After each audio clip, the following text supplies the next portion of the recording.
left his heart on the kitchen floor. Her voice still echoed behind the door. A rifle in his hand, he's off to the core. But the road ahead is full of rot, death, and the horror of war.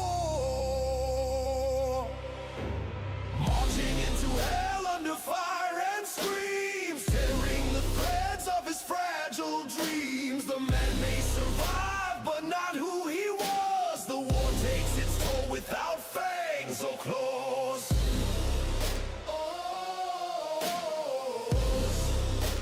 Fangs or claws.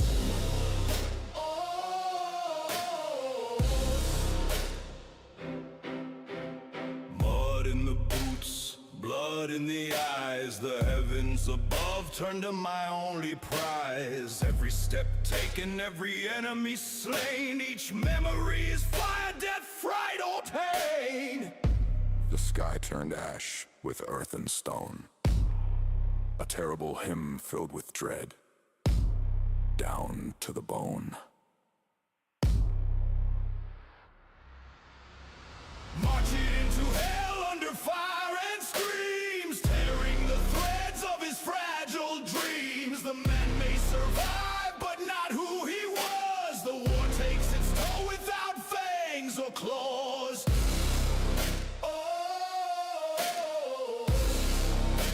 Fangs or claws.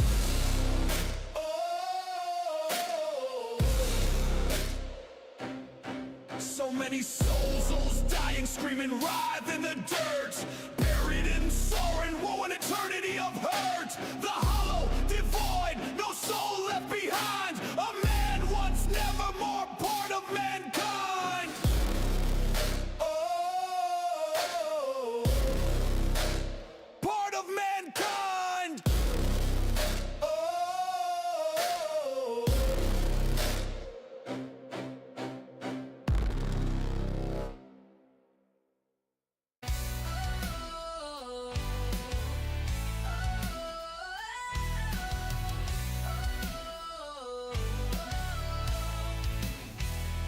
Crashing waves under the blood-red moon. A shadow moves, the end comes soon. She whispers, soft like silk, like fire. Each word a rope, each glance desire. In the hearts of men there's a monster, a beast. In the hearts of women, a siren unleashed. Calling, calling, pulling asunder. A voice like a storm, a song like thunder.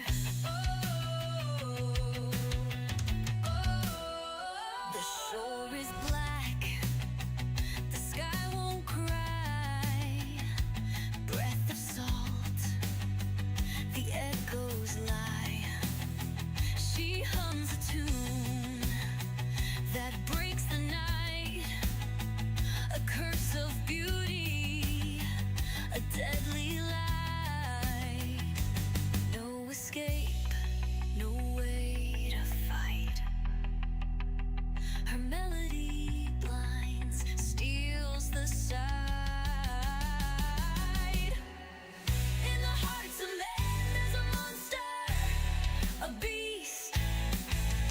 In the hearts of women, a siren unleashed. Calling, calling, pulling asunder. A voice like a storm, a song like thunder. Yo, a siren's grin, razor thin, pulls you in. She got the wind, the tide, your mind, she wins. Can't swim, can't run, can't outplay sin. This ain't no fairy tale, this where it begins. Yo!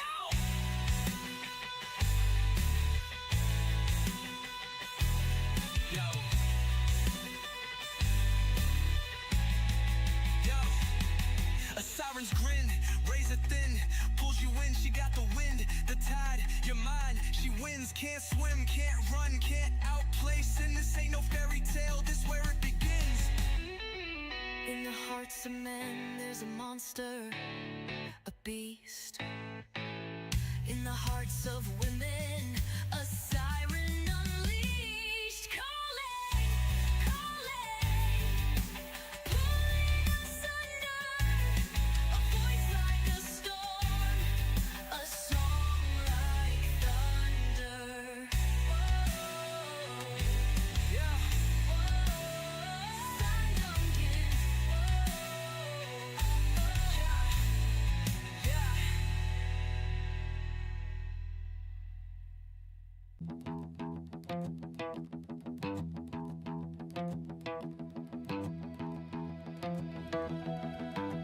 Wind tore me down to rag and bone. My crew, my brothers, cold as stone. My ship swallowed whole by the foam, left me standing here all alone. Run, run, where to hide? From the sea, from the law, from my pride. Run, run, where to go? From my demons, despair, the devil and woe.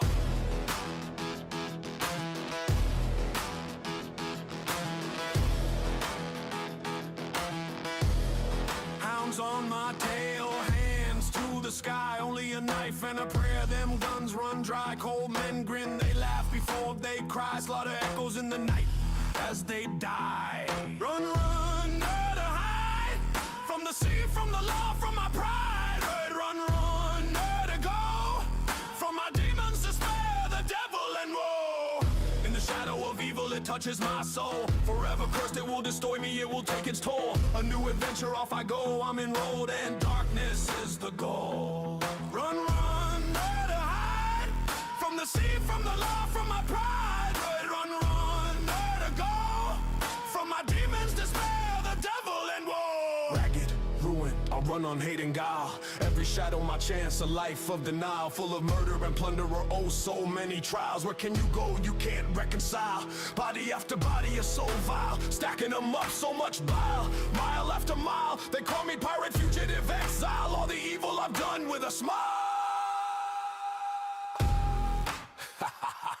With I smile. Run, run, where to hide? From the sea, from the law, from my pride. Run, run, where to go? From my demons, despair, the devil and woe. From my demons, despair, the devil and my own ego.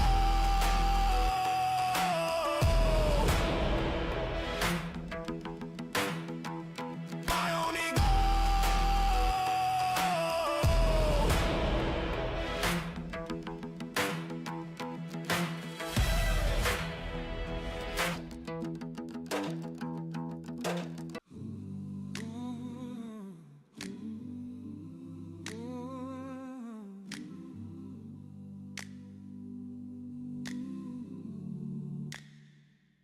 Her hand in mine feels like a prayer, soft and steady, always there. Her voice, sweet and light, our love takes flight, and it mends the night. I see the grace she wears so true. It shines on me, it pulls me through. Next to her, heaven's not far. I see His love in who we are. She loves Jesus, the truth, the way. She makes me better every day. Her faith's a river, calm yet strong. A beautiful hymn, it lifts my soul like an angel's song. She builds a world where a sacred place I've come to know. Next to her, heaven's not far. I see His love in who we are. She loves Jesus, the truth, the way. She makes me better every day.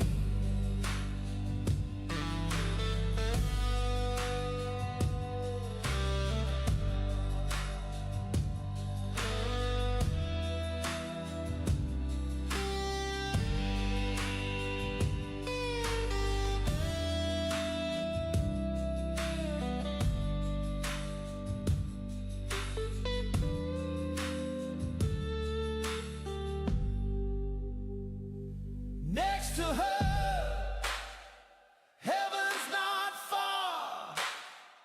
I see His love in who we are. She loves Jesus, the truth, the way. She makes me better every day. When I'm with her, heaven's not so far. I see His love everywhere we are.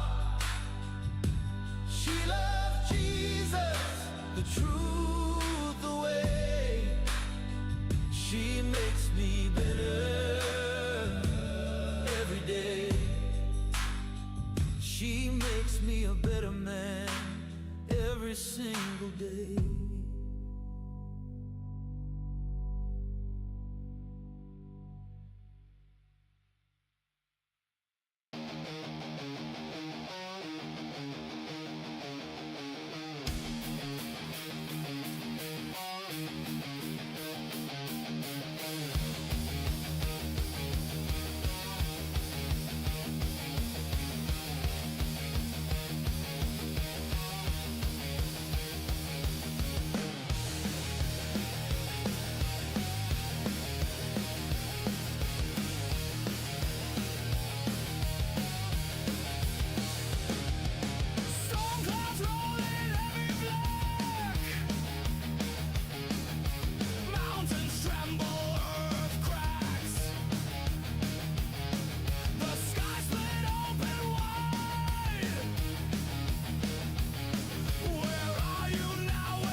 Greetings and salutations, my friends. Welcome to another glorious day here at the Tango Hotel. Hope you guys are doing well. I sure the hell am. I'm dizzy as all get out, too. That, Mjolnir comes pretty good, dude. I was fucking headbanging like nobody's business. So, my dudes, my bros, my homies, if you too enjoyed the music, as I did, please join me now for the most amazing and stupendous of all kumbayas in human existence, invented by the God Emperor, invented by the God Emperor himself centuries ago, millennia even. And you can do so by grabbing your cup, your mug, or glass. Perhaps you have a tankard, chalice, or a stein, maybe a canteen, jug, or flask, a vessel of any kind. You fill it with your favorite fluid. I like. That's right. It's my morning water. Deliciously, magnificently, waifu made. That's right. So join me now, friends, for the gloriousness, that stupendosity, the absolute awesome sauceness that is the simultaneous sip. And it's happening right frickin' now. Go.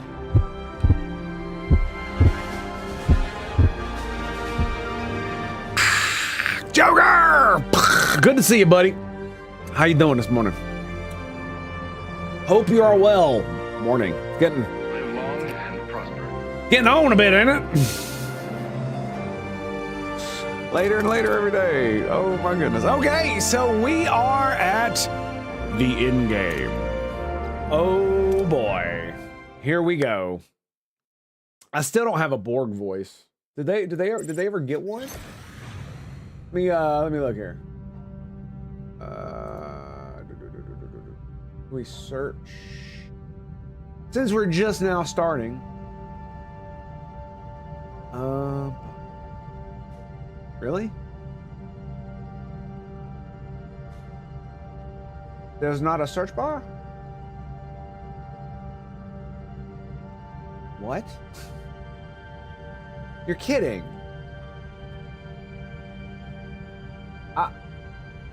Okay.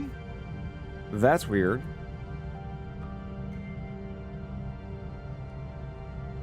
I'm kind of in awe, I'm not gonna lie.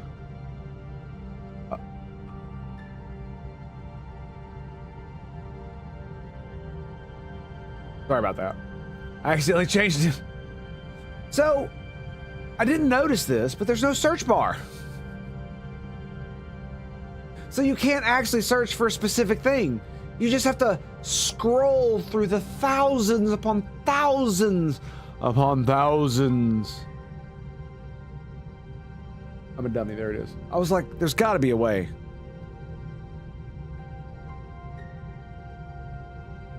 Oh yes. Oh yeah, we totally found it. We totally found it. Oh, that is juicy. Yes, indeed. We are the Borg. Resistance! His views, of course, they don't fucking snicker, but you know, it's just whatever.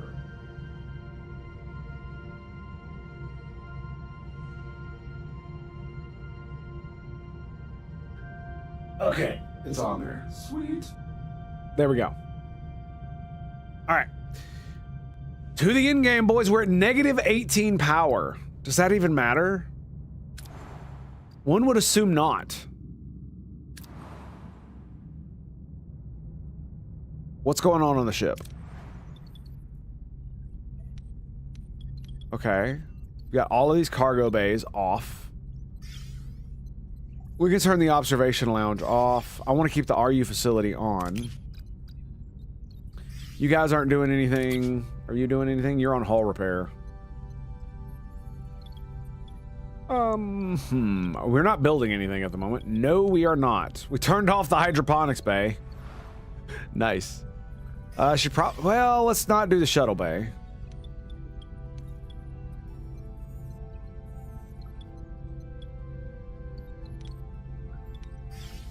There we go. Waste disassembler. So we could turn that back on. Now we're at +6. Okay, that requires 13. All right. And that requires 18. Okay, I want to be positive just in case it does some weird shit. And I want as many of my buildings on as that I got. So The only thing we won't have on is the observation lounge and the aero shuttle bay. One more save, baby. One more save. You ready? I'm ready. Let's go.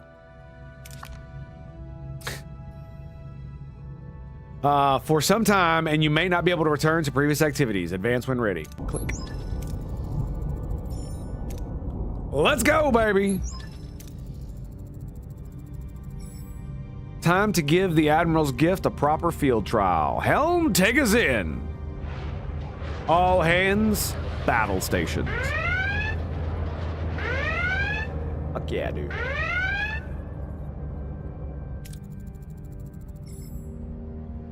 I don't know why we were going toward a planet and not in the nebula. A Borg cube is emerging from the nebula.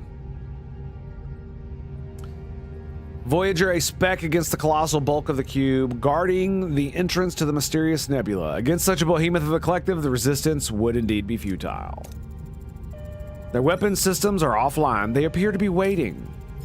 What's their game? We're being hailed, Captain Janeway.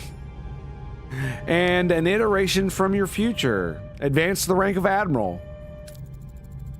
Admiral, yes. Apparently, repeatedly thwarting the Borg Queen does wonders for your resume. I suppose I owe you for that. Arrogance.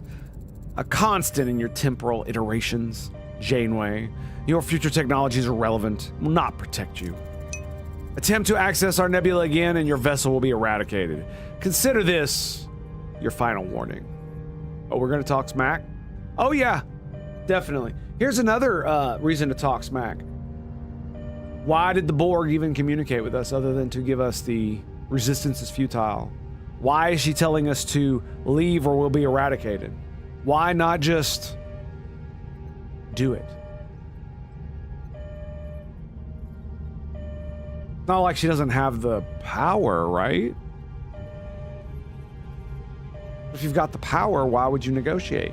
Especially when you're the Borg. Kermit, greetings and salutations. What's up, buddy? Yeah, why is she so fiercely protective? Her reasons are irrelevant. She won't be able to deliver on those threats. The nebula is the only way forward. The Queen is not bluffing, Captain. This decision is too grave. It affects every single person on the ship, and I believe they should have a voice in how we proceed.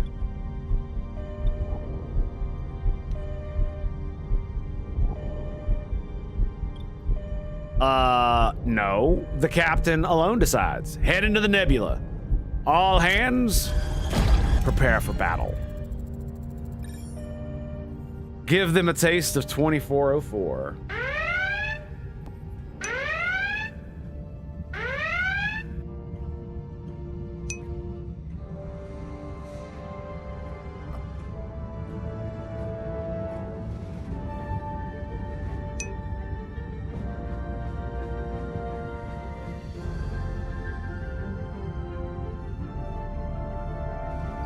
What are your orders, Captain? Obliterate? They do have 1600 HP.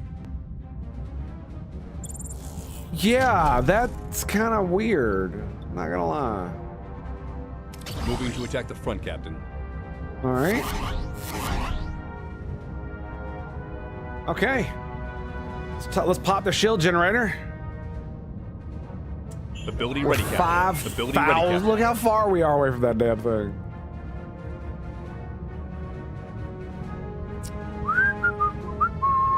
Ability ready, Captain.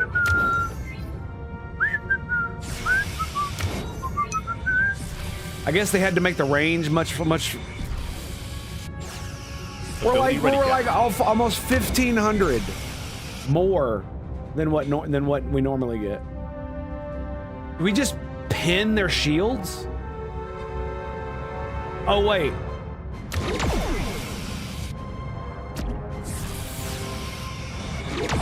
Transphasic torpedoes. Ability ready, Captain.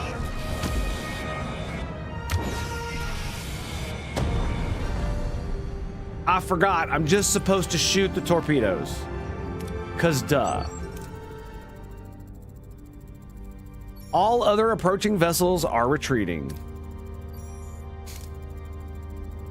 It appears the Queen is reassessing our current tactical superiority.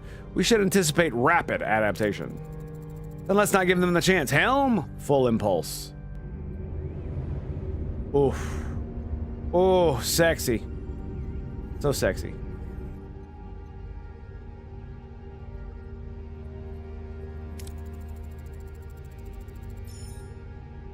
The alter course to enter the aperture at these coordinates 346 by 42. Captain? Belay that order. What the hell is that thing? The road home. More than that, the Transwarp Hub, one of 6 in the galaxy. It allows the collective to deploy vessels almost anywhere. You knew this was here? Why did you tell us? I'll answer all your questions once we're back in the Alpha Quadrant. That hub is a strategic weapon, Admiral. Leaving it operational means the Borg remain a dominant threat. The structure is supported by a series of interspatial manifolds. Theoretically, if we disable enough of them, we could cripple the Transwarp network. A waste of time. The Queen regulates the manifold shields. You might destroy 1 or 2 before she adapts. Every second you hesitate gives the Borg time to analyze our advantages. This is our only window. Enter the aperture.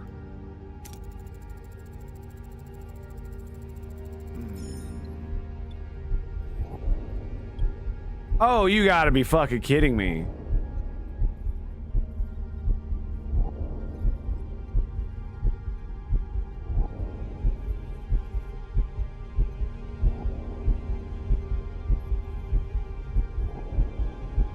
Retreat. That's... I just figured we'd just try to blow it up. Fine. Fine. We have to deal with it. 16 years of relentless battles, sacrifice, and loss.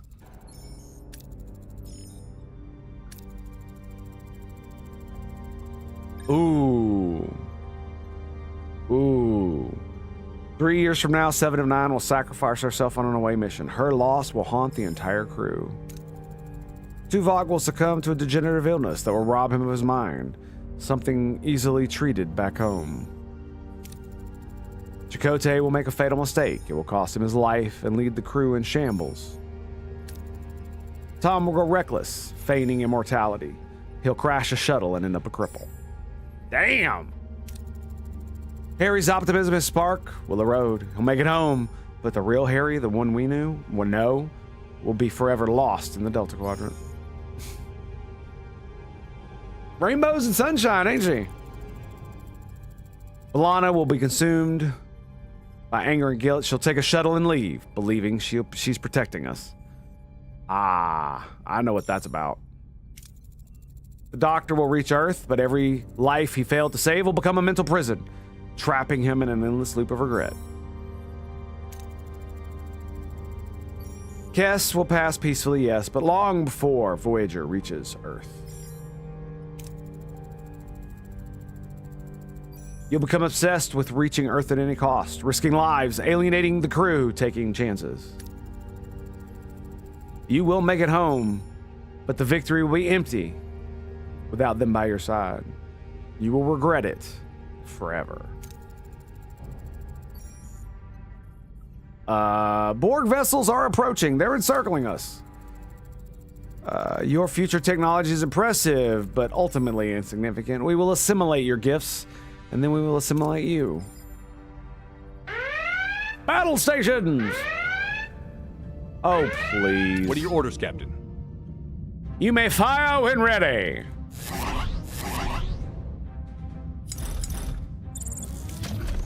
Moving to attack the front, Captain. Ability ready, Captain. Ability ready, Captain.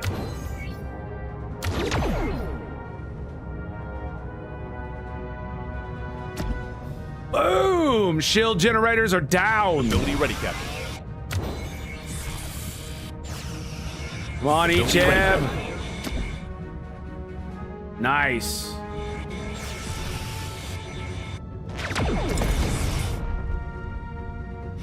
Ability ready, Captain. All right, target to their attack aft the weapons aft, array and fire! Ability ready, This Captain. is why we make torpedoes, baby.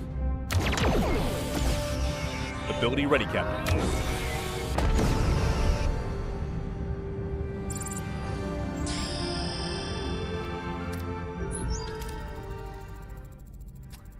Tactical cube, heavily armed. It's the Queen's personal command vessel. Be advised, engagement will be unlike anything we faced before. Ooh.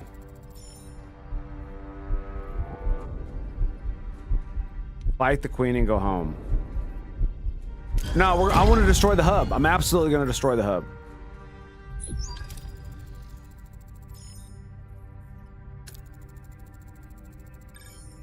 Leaving it intact condemns countless others. I'm not going to lie, dude. I'm not going to lie. I'm just going to tell you this. If I couldn't find a way to blow it up and go home,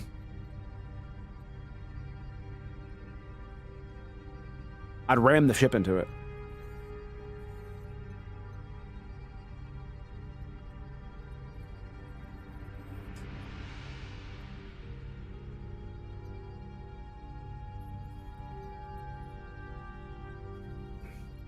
Send it right through one of the destabilized nodes, damage it enough to destabilize it a little bit, send it right into there and self-destruct. While launching torpedoes all over the place. Your best thing to do, man. Especially if you could do something really crazy like full impulse, straight in, straight in and then turn sideways so you could roll the ship, and then that way you could aim your phasers both aft and fore on ventral and the dorsal sides, as well as spew torpedoes out both ends continuously while you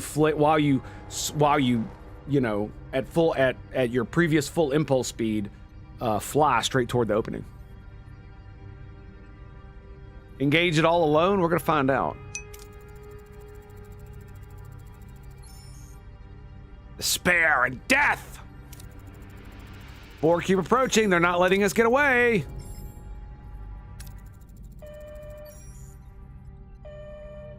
What the fuck? Relic! Yes! My man, what's happening, buddy? What you doing? You gave us quite a scare. It is our assumption you plan to use it to return to Earth. We are willing to assist you in this endeavor. Actually, we're planning on destroying it. An intriguing strategy, but I assume you assess the risks of such an assault. I would propose an alternative. Instead of destruction, we secure the hub.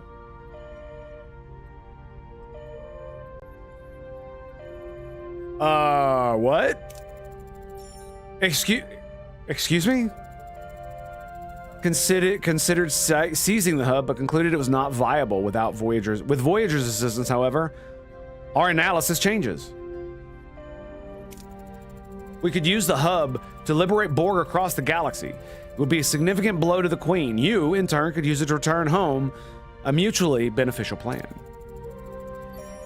Seizing the hub. Chakotay, what do you think?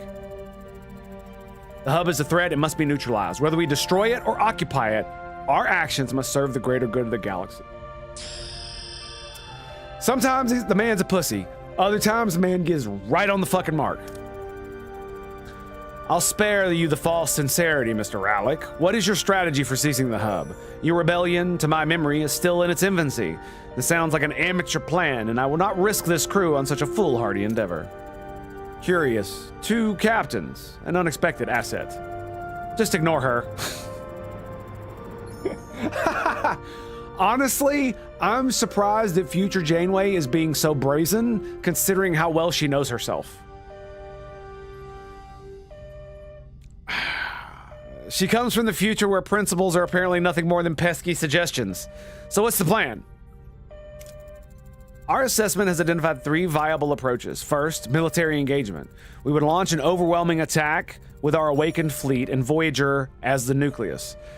The path is contingent on Voyager possessing great combat prowess.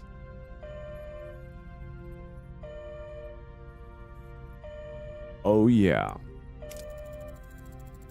The second is non-violent technological solution. A targeted impulse could drain the hub's energy, rendering the drones dormant and allowing us to take control. Requires advanced scientific expertise. Think you're almost 500 meters that. Third, we beat the queen at her own game. We construct a jammer to attack the drone cortical node, briefly severing the queen's connection to their neural transceiver and reroute the signal to Voyager, allowing you to assume command. I'm sorry. What the fuck did you just say to me? Allowing you to assume command of what? The collective? Or at least this branch of it?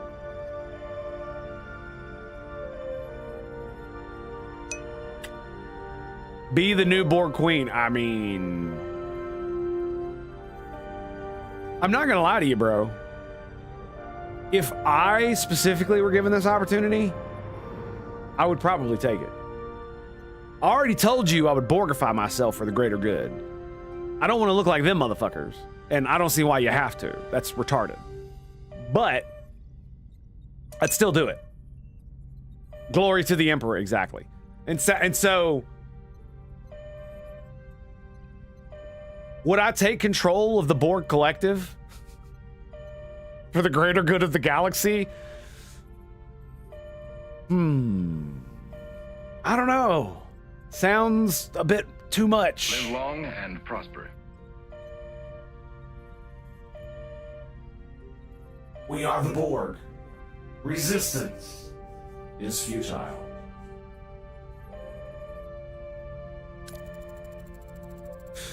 This would enable you to order the Borg to enter a regeneration cycle while we take over the hub. However, this requires high level expertise in Borg tech.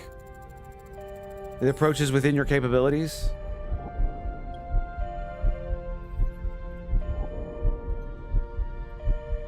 You require the any... Oh.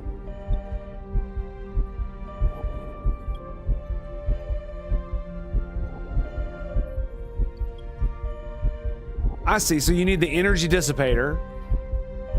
And then you need 100 X-Borg.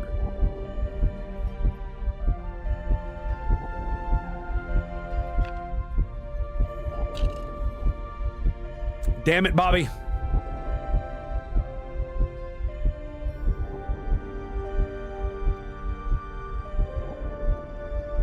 You know what's really sucky is that you can't convert your normal crew into Borg. Or get rid of them. You can't, like, if you could get rid of your crew,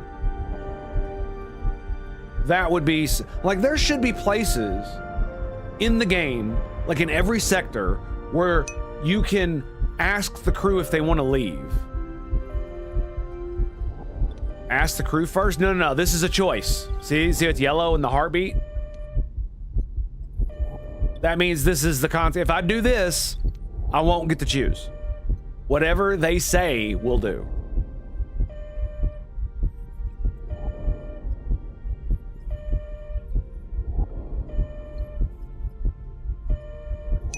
So it's take over the hub, okay. And I'm assuming you don't actually get to control the Borg. You just get to shut them down, like Picard did. We are gonna blow them up. But I just wanted to sit and think a little bit longer on this take control of the collective thing.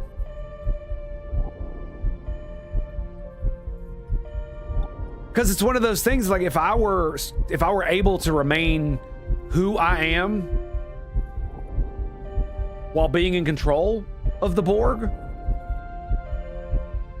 that would be interesting. Very, very interesting.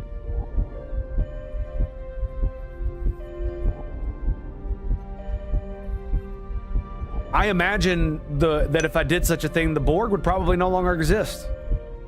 I see no reason to keep sapient beings captive within the collective if they don't wish to be. I'm sure there are plenty of drones that would love en masse to deborgify themselves and at least try to rebuild their civilizations. So that's the thing, is like, do you continue the perpetual oppression and enslavement of these people who have already been enslaved? They're already drones, but you can free them if you want. Obviously, all you have to do is reduce the oppressive nature of the collective. Because we know for a fact that the queen can turn down the oppressive nature and allow the true person within the body to come about.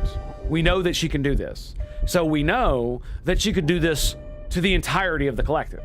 She could literally lower the amount of like oppressive nature of the collective voice to the point where the person emerges from the drone and that could then make decisions themselves. You know what I mean? That would be a very interesting, because I mean, I don't think I could in good conscience just keep the collective the way it is, even if I didn't continue to assimilate people. If I just stopped assimilating people that didn't want to be assimilated.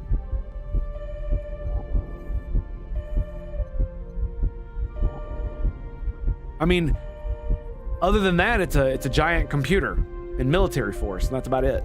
And I'm not even sure it's a great military force if it doesn't have the weight of continuous assimilation behind it, right?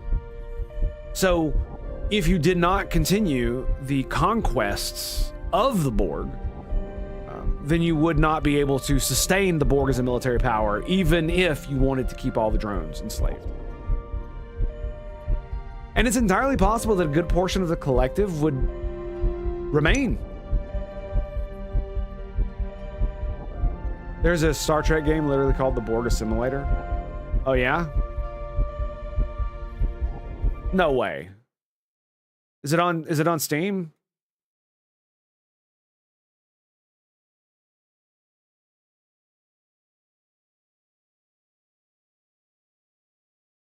Not on Steam.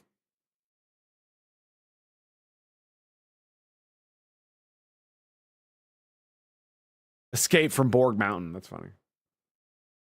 Ooh, Frostpunk franchise sale. Nice.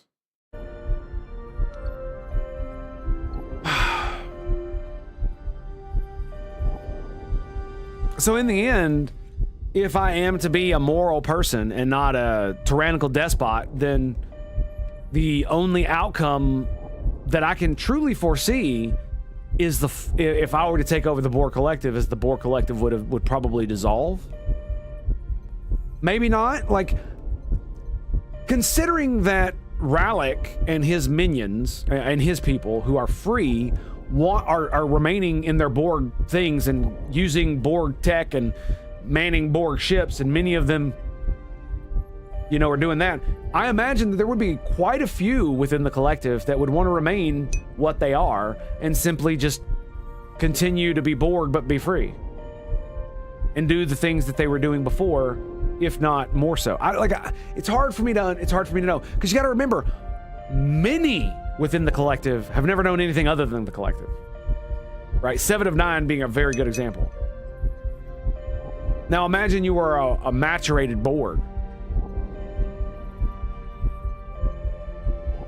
Oh, I see. Borg Assimilator. Okay.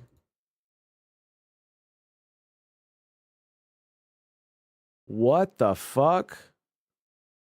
2001?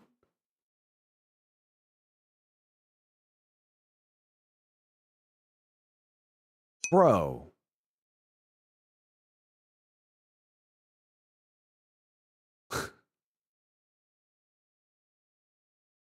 You love the line changing? Yeah, I do too.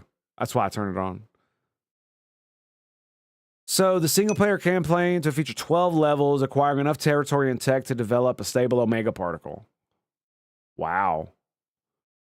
Go on to conquer the Alpha Quadrant in freestyle mode? Oh my god.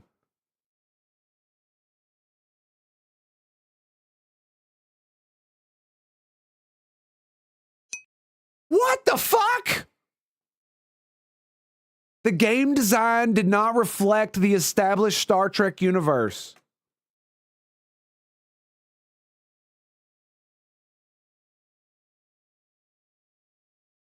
You know, I would like to point something out. We want devs to go back to doing this. Isn't that sad? Isn't that just sad? Looks like a city builder? Yeah.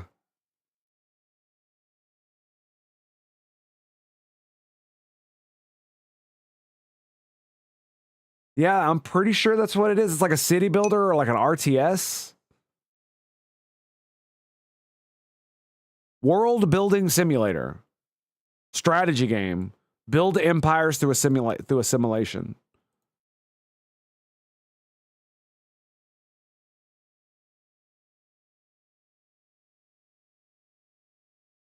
Okay. I am so mad. Because, man, so many of the games that were released in the 2000s and then the 1990s did not reflect established Star Trek universe. Because it was all about war. Right? Star Trek Armada. There were 2 games, Star Trek Armada. You could play as the fucking Borg. What are we doing? Fucking...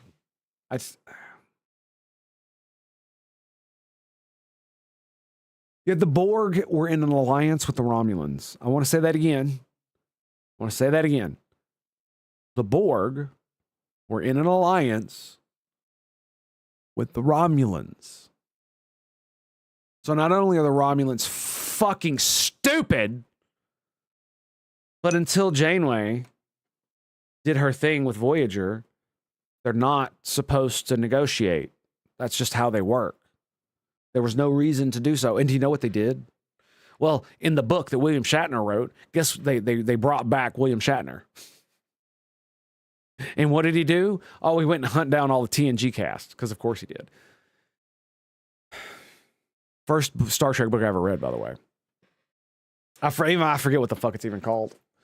But in the video game, they allied to make the Omega particle. For some stupid ass reason. Never says why.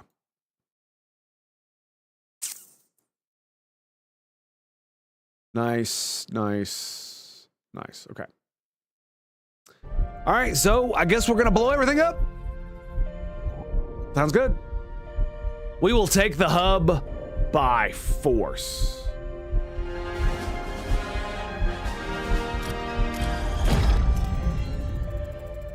I'll be blunt, Mr. Relic. We have the courage and the firepower to get it done. We'll take the hub by force. The Queen has been looking for a fight, and I'll be more than happy to give it to her. Giggity.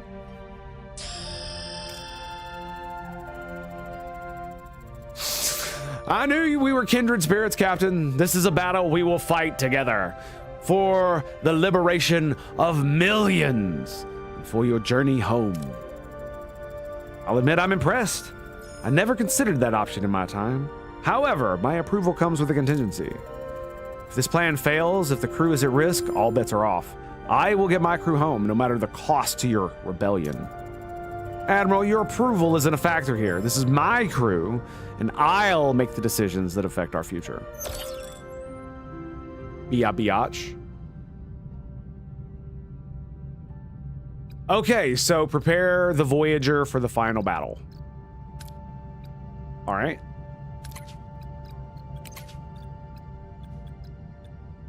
There is no more combat research to be done. Everything I can get, I have gotten.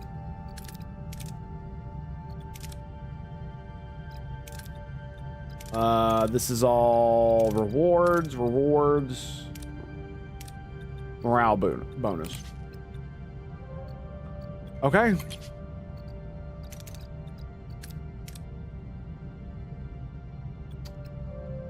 We should burn a couple turns just to repair the ship, right? Yeah.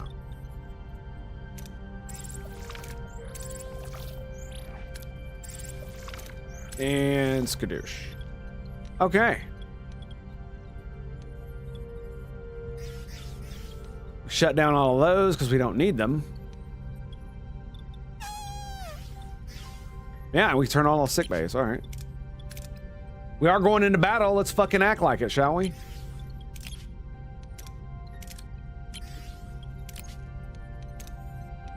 All right, so 2635. That's you. All right. We got Icheb down here. Let's put Balana. Let's get her. Let's actually put her in there. We'll put Carrie in here.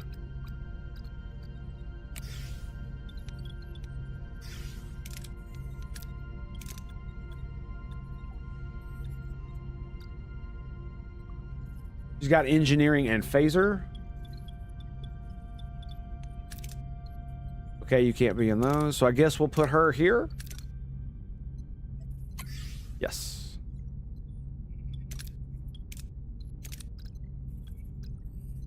He's in the transporter room. Are we gonna have to do any transporter stupid shit? I don't think I wouldn't assume we are we?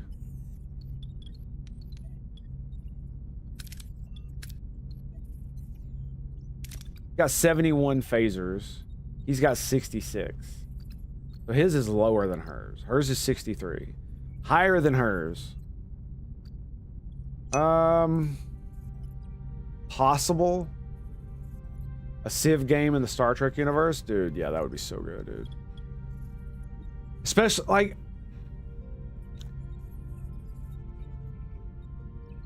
Star Trek has the potential to have all kinds of fucking games. Like, it kills me that there's not more games for Star Trek considering the universe that you have. You, like, why isn't there a Star Trek game that's like the Factorio? Why would you not have a Factorio Star Trek game? I don't understand. It's not like you don't have 15 million different kind of components that already have fucking names, designations, specs that have already been made up. Like, it's one of those things where you could literally take the blueprint of Factorio, and not one for one, but close enough to where you can just basically you can, you know, like maybe it's a colony thing and you're deep in the beta quadrant and they send you on like a one-way mission and y'all spent like 5 years at like warp 9 in stasis. Not, they don't need to put you in cryostasis, but you go in stasis for like 5 years at like high warp, and this is like one of these, like, you know what I'm saying, and do it like and that's how you build your thing, is you got to build a giant fucking factory machine so you can build all the things. That'd be great. Like you could use the same thing for a colony builder, you know, instead of doing a Factorio thing where you got to build a giant factory to do whatever, because you could be like, you could have to make the factory to make defenses because, you know, you could make up some stupid bullshit. Who gives a fuck, right? Civilization composition stuff is very blurry in Star Trek, so it's possible, but won't likely be canon. Of course it's not. Not that that's a bad thing. Exactly. Almost none of the video games are canon, and that's perfectly fine. There are tons and tons of books that are completely and utterly not canon, wholesale, that are 100% endorsed and sold by the people that make Star Trek. They don't give a fuck about that. Unless it's for the TV and the movies. And even then, you know, they don't give a fuck, because if they did, they wouldn't have made Disco. Or Starfleet Academy. Or Brave New Worlds. Or Picard. Lesai. Okay, let's grab... So, Tom... Let's put you in there. Kess is in sickbay. For some reason... I don't know why it moved him. Or why it didn't show him there. Can we not put a hero here? We cannot. Alright, is there a hero in every room? I think so. Let's pump out 7 turns. I mean, it's not like we don't have time to wait, right?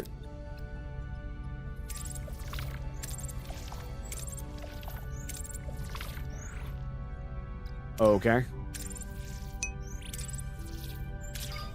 There we go. I think we're done. Can we put one in the torpedo bay? You could put Pelican sick bay and move Tom. I mean, the thing, we don't really need the biolab. I was just like, I need to put somebody somewhere. In fact, I think he's the only guy who doesn't have a place. Yeah, we'll put Pelican there.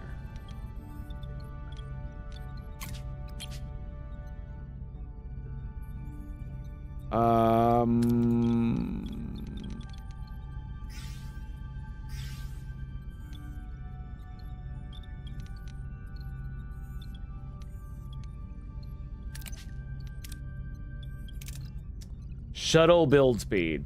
That's lovely. He's in the science lab. Hey, look at there. Harry, what's up, buddy? All right. I think that's that. Let's go. Final act of your journey. There is no turning back once you proceed. All other paths will be closed behind you. This is the end game for Voyager. You may advance when ready.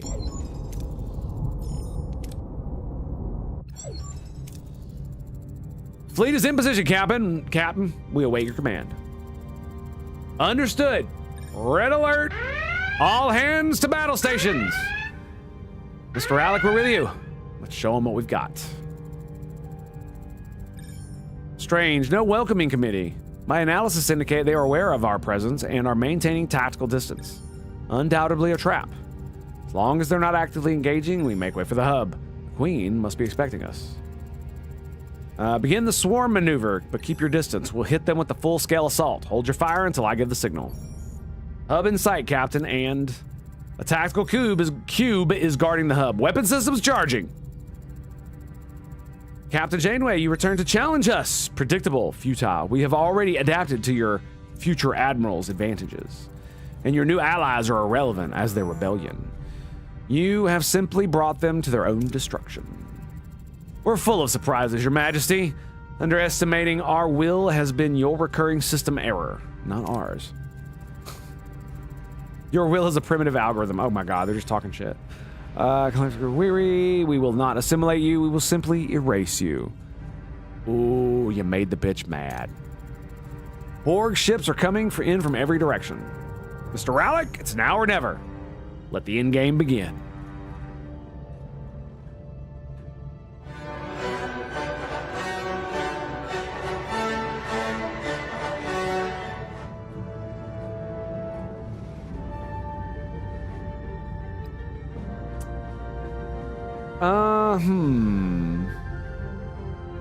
Yeah, I guess we'll keep the anti-Borg torpedo.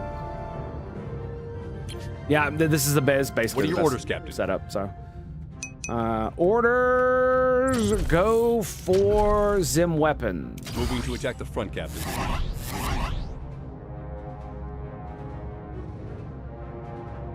You didn't rehire the sphere? I know. Ability I ready, could Captain. have. Ability I'll be ready, fine. Captain. I'll be fine. Enemy shields destroyed, Captain. Boom! Ability ready, Captain.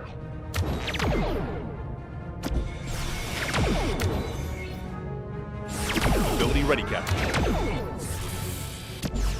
Lobbing them Ability ready, torpedoes, baby. Let's go! Dude, look at Voyager. Oh my god.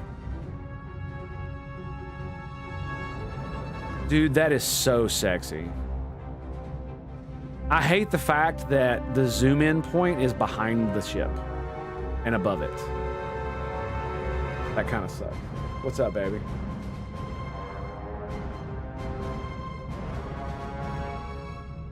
Okay, I'll be right back. I need to take a break. Stand by. Come on, Rake, you got this, baby. Going for Casey?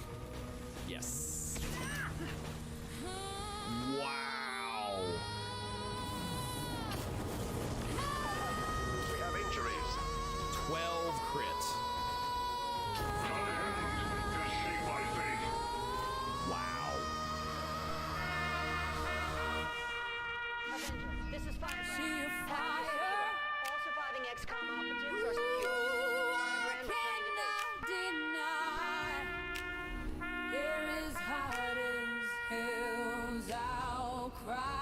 Acceptable. With a prayer. No term for it. Oh yeah, these guys are here.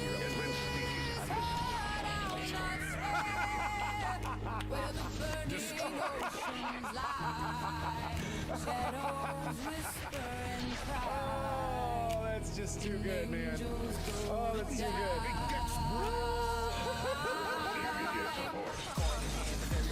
Oh, what is he doing? What is he doing?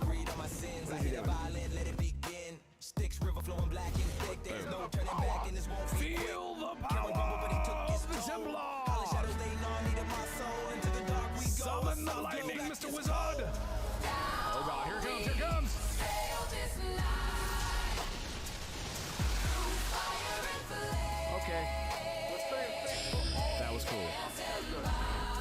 really cool. Now if I only had Blade Storm. Wouldn't that be awesome? Bye. And one more focus, so he's almost maxed again. That is hilarious. That was really good, dude. I might, dude, clip that. Dude. I might use that as my thing. Water made of souls. I'm set. My task grim. Eyes of the damn stare from My the only breach. hope Each one was to yearning to snipe see and just kill within the reach. sexual. He could easily run over here and kill Joker. All right, Joker's got 14 mobility. Yeah, look at that. He's got 15. Okay, here we go. Down I fell, down where he dwells, under the swell. Kill him. A one-way ticket straight to hell. I break his spell. My spirit he will not quell. Fire comes with a passion as if compelled. Blazing everywhere, it ignites the very air. But piercing through That the is glare. freaking juicy, baby. It's there.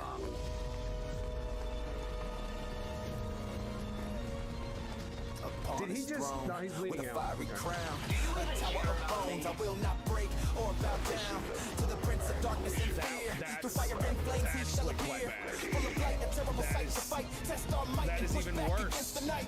Soul in That is hand, even I will worse. make my demand. The flames have been fanned. Herald of demons, king of the damned. Wings stretch and expand the light with a terrible brand. An army his to Renan across the wasteland at his command. Darkness will cover the land.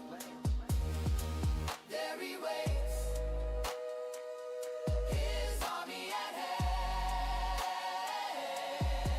Then against his darkness I stand.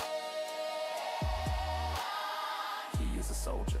You see, armored in smoke, a mask of glee, but he wouldn't bend the knee, and never would he bow to destiny.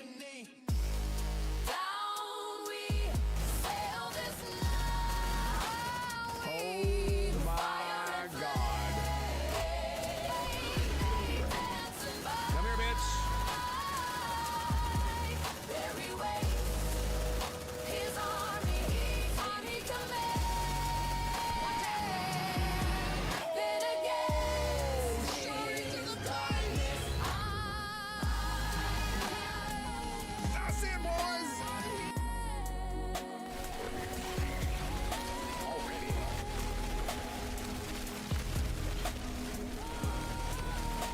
All right, we gotta throw him.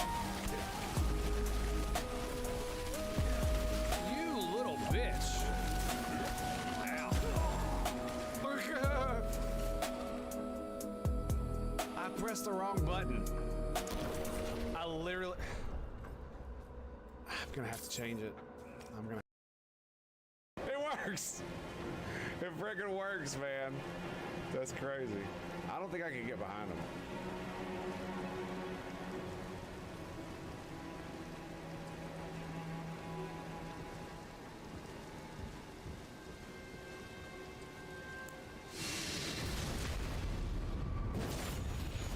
I can't believe that. I can't believe that. Wow.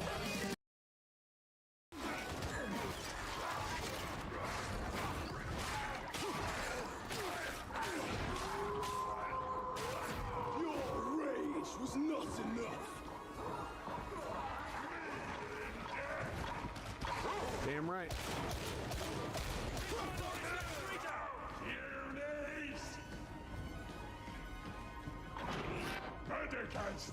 You can't hide! Whoa. Judgment's done! Don't bother running. Here it is, boys. Looks like this might be it. Multiple hostiles eliminated.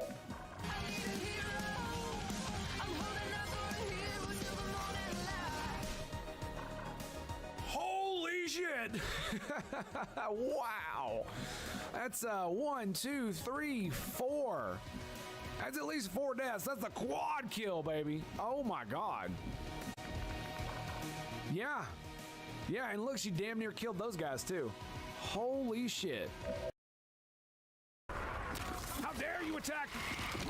How dare you attack members of the Astra Militarum? How dare you, sir?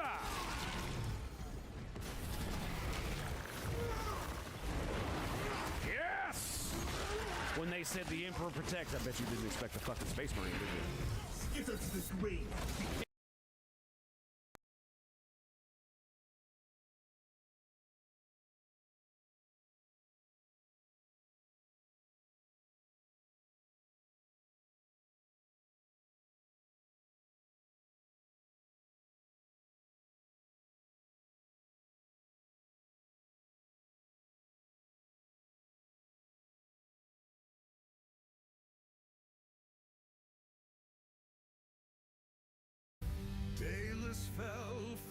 his throne of sin. Years drifted by as his wrath grew thin.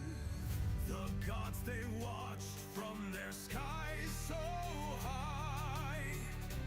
Justice whispered, make the tyrant comply. Now he's a blade in the hands of light, forged from his soul, scorched by his plight. No more a king, no more his decree. He serves those bound by mercy's plea.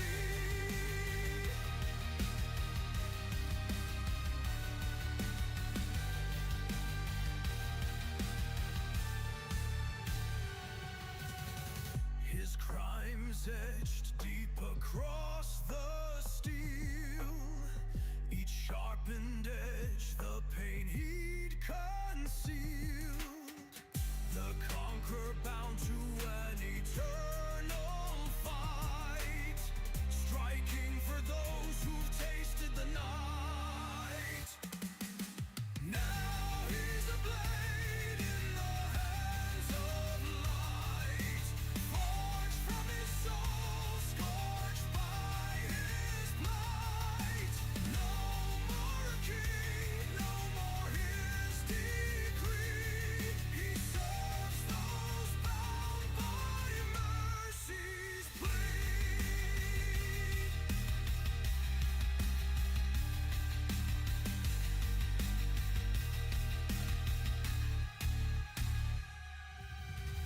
The gods gave torment where pride had stood, a weapon of justice, a tool for the good.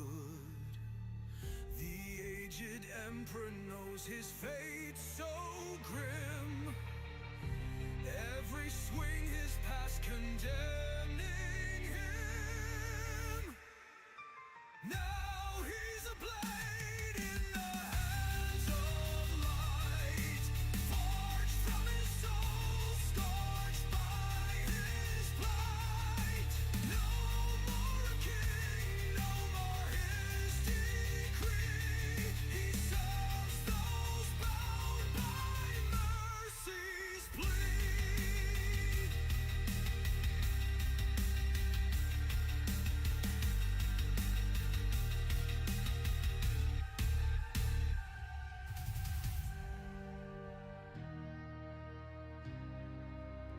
Alrighty, boys. Sorry about that. I had a bit of a thingamajigger had to take care of with the waifu. No worries, no worries. We are good to go. Let's get into it. Let's get back to it. When the wife comes to you and says the thing, you're just like, okay, we'll take care of it. Let's go. 27%, 18, 16. We are whooping that ass. Moving to attack the ability ready, Captain.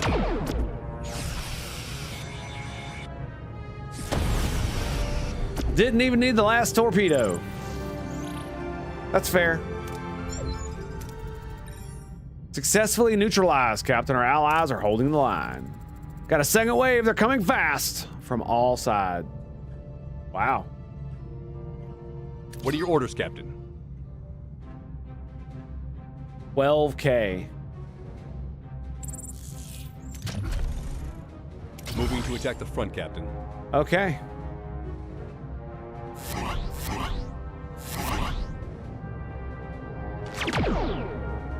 So a regular torpedo. Ability ready, Captain. Ability Probably not ready, going to do Captain. shit.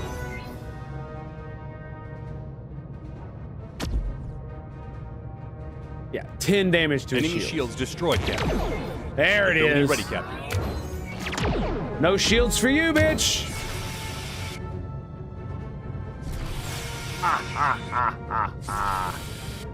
Ability ready, Captain. Yeah, I have a feeling it has something to do with that. Moving to attack the front, Captain. Enemy shields destroyed, Captain.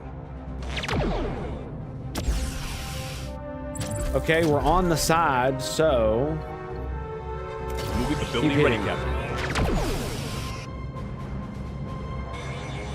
come on back around. Ability ready, Captain. Moving to attack the front, Captain. Enemy shields destroyed, Captain. Oh, God, that hurt. That hurts.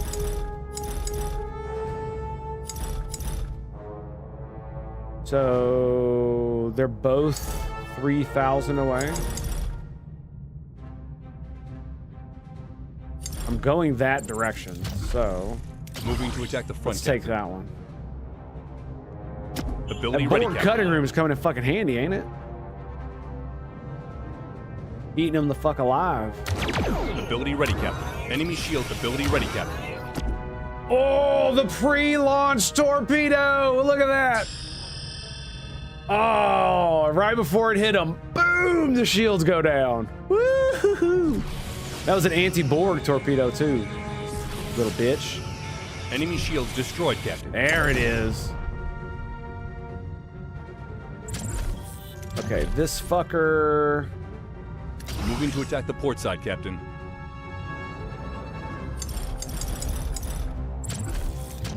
Moving to attack. Ability ready, Captain.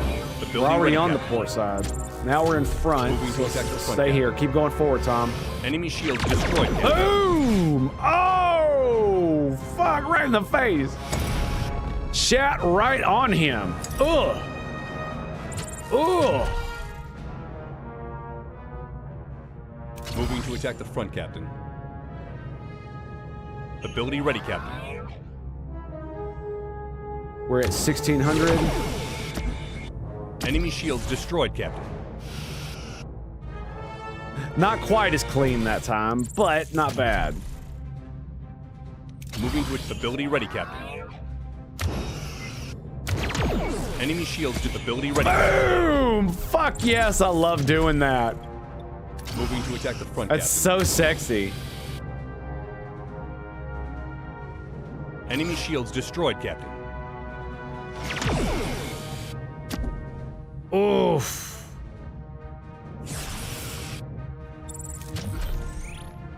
Moving to attack the aft. Hit their engines. Ability ready, Captain.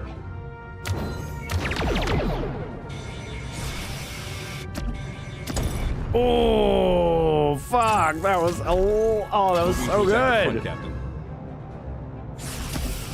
Am I having ready. fun? Enemy I shields absolutely destroyed, am. Captain. Notice how much Ability ready, damage I'm Captain. doing now Ability because of ready, Balana's buff. It's fucking ridiculous.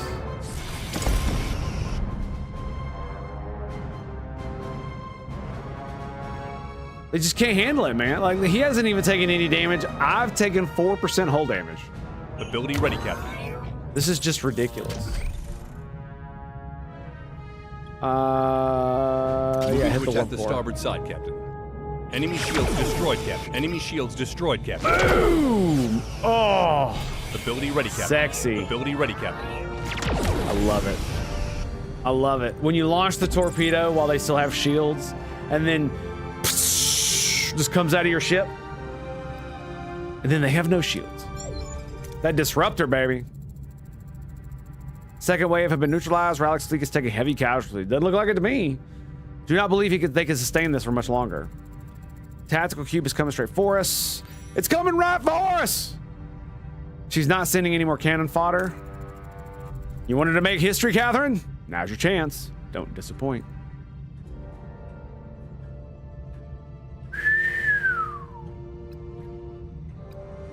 What are your orders, Captain? Auto resolve. Go fuck yourself.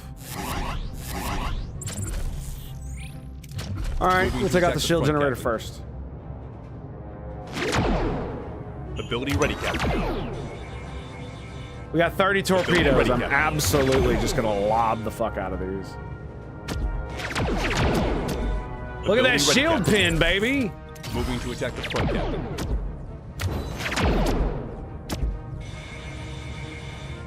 Ability ready, Captain. Like, fuck you, dude. Ability ready, Captain. And the horse you rode in on. Moving to attack the starboard side, Captain. Moving to attack the port side, Captain.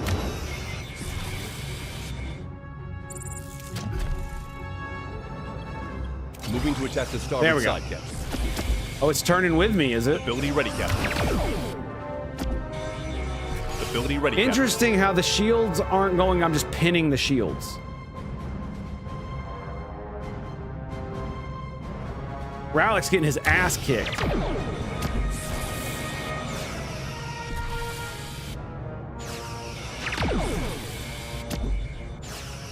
Ability ready, Captain. No weapons for you! Target that warp core! Fire all weapons! Ability ready, Captain. Ability ready, Captain. Ability ready, Captain. Boom! Ability ready, Captain. And that's why you make tons of torpedoes. 24 nanites? What the fuck do I need all that shit for? The tactical cube has been destroyed. The collective's response has ceased. They're just floating. Is this a trick? Is it over? Did we win? The collective is in a state of disarray. The destruction of the queens have left the drone without a central command. According to the royal protocol, the queen's consciousness is being transferred to a different avatar, most likely in Unimatrix 01. This creates a brief window of opportunity. We must act now if we are to take control of the hub. All right, team, set a direct course to the hub. It's time to seize control of the collective's greatest weapon.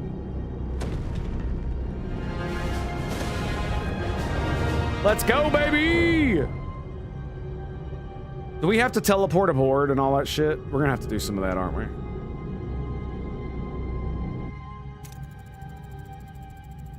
The hub is ours. Okay, no matter. This victory is immeasurable. With it, we are able to free the Borg throughout the galaxy. And this is just the beginning. And then, all will bow before me! All right. And you're not afraid of the Queen's revenge, Mr. Rowlick? She's not gonna take this loss lightly. The collective is in a state of disarray. When they recover, my people will be in equal numbers. She will not be able to stop us. And you won't be alone. The Federation may be able to contribute. We'll find a way to work together and to defend the hub, to protect the galaxy from the collective. Your assistance has been invaluable. Without Voyager, none of this would have been possible. We now have a real chance, a real future. And thanks to you, Mr. Rowlick, we'll finally have the opportunity to return home. Think we'll be on our way. May you have a safe journey. Perhaps our paths will cross again. Well, that's it. We're finally going home. You did it, Catherine. You did. She shouldn't be here. We did it, Admiral. This is not my victory, Catherine, it's yours. In my lifetime, I've grown cynical. I've been so focused on getting my crew home, I'd forgotten about everything else. I'd lost my way, and you reminded me of the captain I used to be, the one who fought for what was right, not what was easy. Now go, get him home. What about you? What about the temporal prime corrective? You just can't. The prime directive can wait. I have no intention of returning to Starfleet. I'm a tired old woman. I think I'll go to Indiana, get a farm, grow some potatoes. This is your time, your crew, your victory. Whoa. I didn't know that Captain Janeway was a former swamp hag, or descendants of swamp hags, picking potatoes out of the ground. Who knew? Who knew?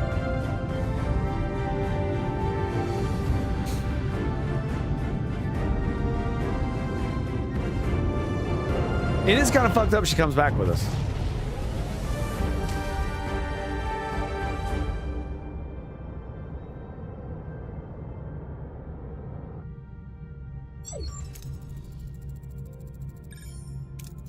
Finally home. Very nice. Amazing Barrel, greetings and salutations. How you doing, buddy? What's up, buddy?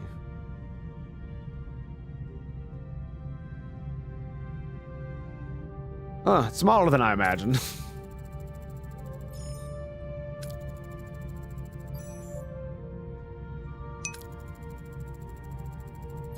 She sacrificed herself and took the Borg with her, didn't she? Yeah. Yeah, she sacrificed herself, and she introduced... was it Icheb's disease? The thing that they made Icheb, the disease? Isn't that what Captain Janeway had in her? It didn't destroy the Borg, but it severely crippled them for a while.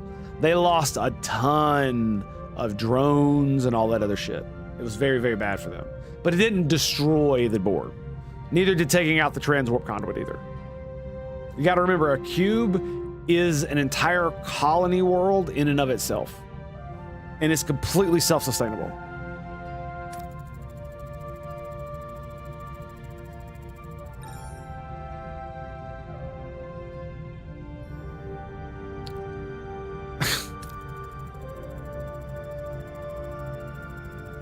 Oh, that's great. That's great. Accolades well deserved. The funny thing is that would not be funny unless you knew the Doctor from the show. But yeah, in the OG, she did not come back, which is kind of meh. Yeah, but the Borg Queen is never really dead. Even if you kill her, she doesn't actually die.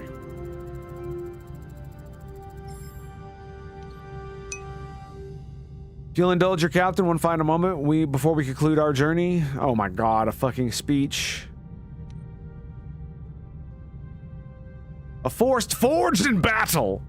God, this game is anything but.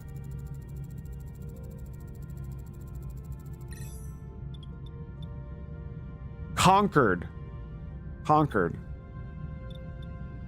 We're gonna go knowledge. Yielded his secrets one anomaly at a time. Our relentless pursuit of knowledge was the formula that brought us to this exact point.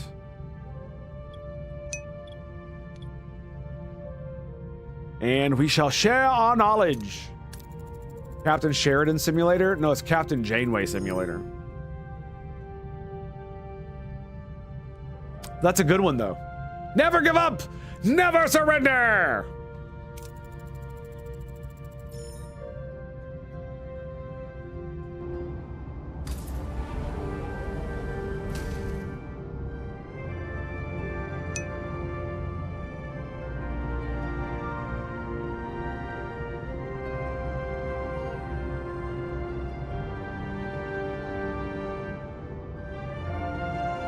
I'm surprised they don't actually have a voiceover for this.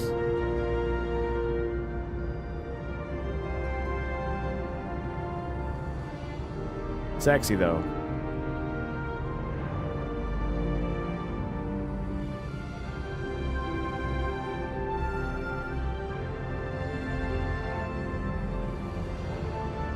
Okay, so the only guy that died was Neelix.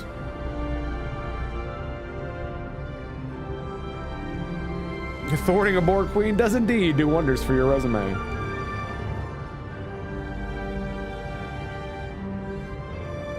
No doubt. After our return, Starfleet initially harbored reservations against Seven due to her Borg past. However, seeing her undeniable genius and genuine desire to help and learn, Starfleet quickly overcame its concerns. Have you watched Star Trek? Star Trek 6? No. Voice all the versions? I see no other reason.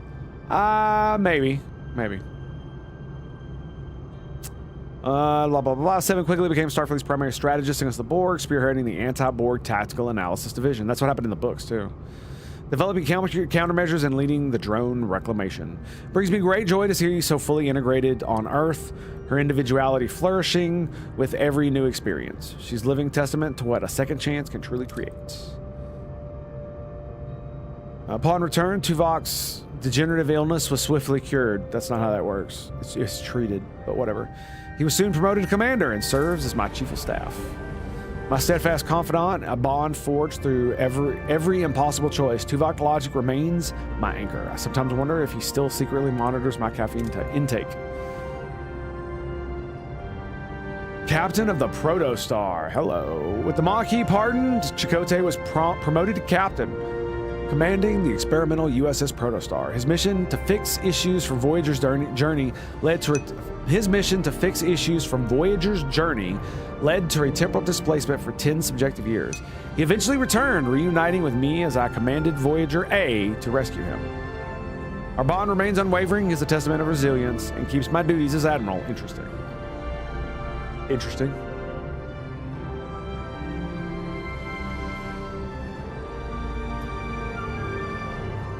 Granted, they should, even if you ice them. You know, talks about lost potential. B'Elanna rejoined Starfleet. Her unparalleled ingenuity, honed on Voyager, led to her Starfleet Advanced Propulsion, where she rose to chief engineer, spearheading the next generation of warp drives. Her old inner conflicts, it seems, were simply fuel for her brilliance. From what I've learned, she certainly keeps her team on their toes, and no, she hasn't broken anyone's nose yet. Harry Kim's unwavering Starfleet ideals and relentless perseverance finally broke the mold. After years as the universe's most dedicated ensign, his unique experience propelled him through the ranks. In just 7 years, he achieved his dream, commanding his own intrepid class vessel. Watching the eager ensign I once guided, now in command, fills me with immense pride. Tom's exceptional piloting made him Starfleet's go-to test pilot and instructor for extreme maneuvers. He regularly visits Starfleet facilities, sharing tales of the Delta Quadrant experiences. Tom clearly enjoys the attention, but I couldn't be prouder of the disciplined pilot he became. And no, he never reached Warp 10 or turned into a salamander again. We don't need to mention that. After our return, the Doctor became the Federation citizen, immediately resigning to champion holographic rights, and won. Years later, he returned to serve as Chief Medical Officer, treated as an equal among his biological colleagues. Oh, and he discovered a talent for opera, much to the delight and occasional dismay of Starfleet Medical. On Earth, Kes immediately dedicated her empathic spirit to healing centers, aiding those with profound physical trauma. Her short 9-year lifespan concluded swiftly. I will always remember her boundless curiosity and her eagerness to learn.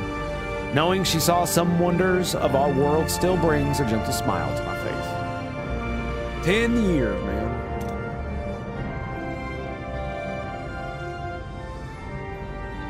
B'Elanna's Klingon half, fueled by fierce loyalty, now serves in the Klingon Defense Force. Seeing her thrive by channeling her inner fire into a dedicated purpose is a testament to her finding her place. They could have done something better than that. Torak struggled to adapt to Federation's peaceful ways and disappeared. Starfleet occasionally crossed his path. He believed to be working as a freelance bounty hunter or mercenary. Taking him with us was a risk that, in hindsight, didn't fully pay off. His nature proved too deeply ingrained. That's bullshit. That's bullshit. There's always some place that needs a hunter. Like, why couldn't he have joined the Klingon Defense Force? They would have absolutely loved to have him.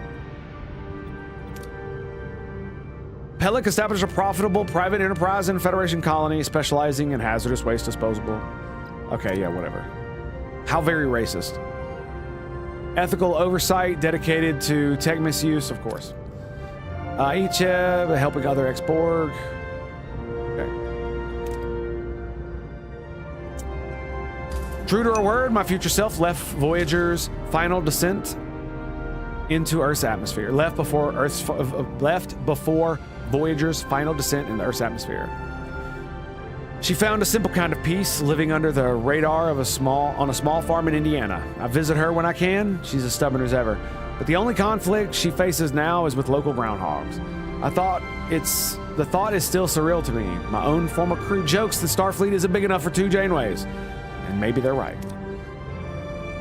The captured Transwarp Hub proved to be the catalyst for a monumental shift in the Delta Quadrant. Yeah, I know, right? Or whatever the Federation. Yeah, exactly. Special Forces. Oh, yeah, totally. Fueled by his strategic asset, the Awakened Rebellion, as the history books are now calling it, has grown stronger than ever. More and more Borg vessels are freed from the collective's grasp each day. In a truly historic development, Starfleet has established a formal alliance with Rallick and his awakened Borg. While the initial diplomatic exchanges were predictably complex, Starfleet is now actively assisting in the defense of the hub against the Queen's relentless reclamation attempts. So far, we've held the line.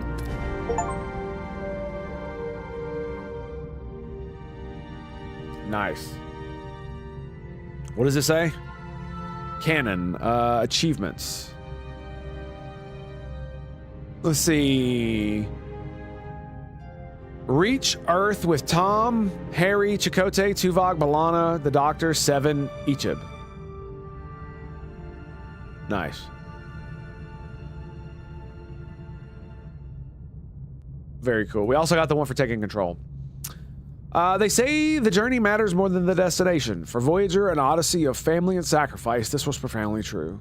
We honor those who gave everything for this journey. Their names may now be carved in stone, but their legacy, an eternal flame of courage and sacrifice, lives on in the heat of, lives on in the heart of every soul who returned home, always. Yet, even now, I wonder, if I could turn back time, make different choices, could I have saved more of those we lost? I may never know. Oh my God. Tease. All right, I'm gonna go grab something to drink. I was the reason I was wavering so hard is because my freaking throat's dry and I left my drink out there. So I'll be right back. I wonder if something's gonna happen at the end.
Alrighty, sorry about that. Apparently there wasn't anything afterwards. So yeah, that is the end of the game. I do not feel a compulsion to play another go. 44 hours, 31 minutes, 5 seconds. Yeah. I mean, could I make different choices? Sure, but what is it really going to change? Right? What is really going to change for me? Thoroughly enjoyed it? Oh, I did too. Absolutely. But as far as like replay value, for me specifically, what is it going to do? It's just going to allow me to make different choices. But all the choices still lead to the exact same place. Unfortunately.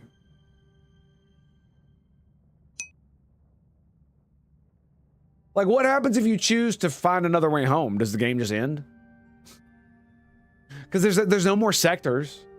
I'm assuming it gives you cutscenes that what happened in the original timeline. You know the future Janeway comes back, right?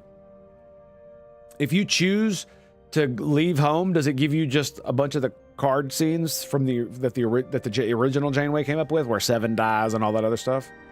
More murder. I mean, to be fair, I tried to murder as much as possible. You could try killing everyone with a name.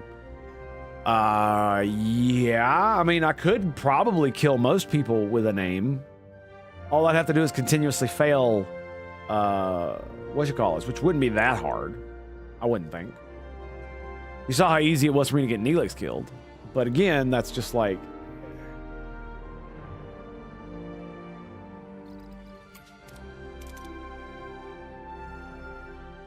We can customize. Combat is deadly. Homesickness is a major problem. Manual saving. Ooh. And auto saves will occur after each event. That's pretty cool. So Iron Man mode.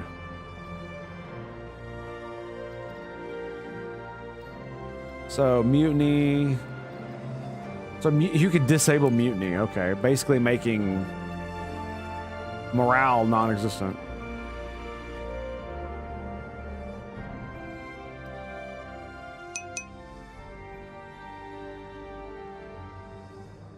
Resources were quite free. They increased it a little bit.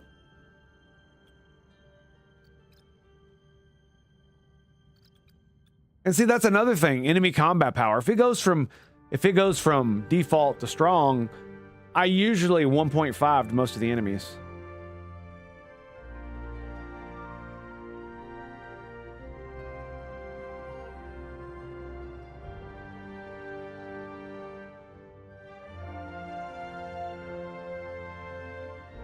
All right, sorry about that.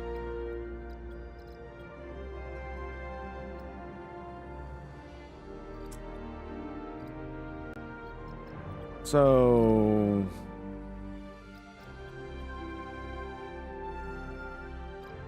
in survival, it's limited, and years of hell, it's scarce.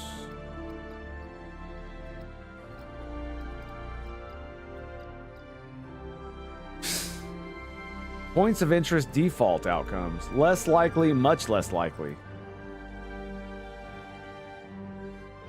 Extremely likely.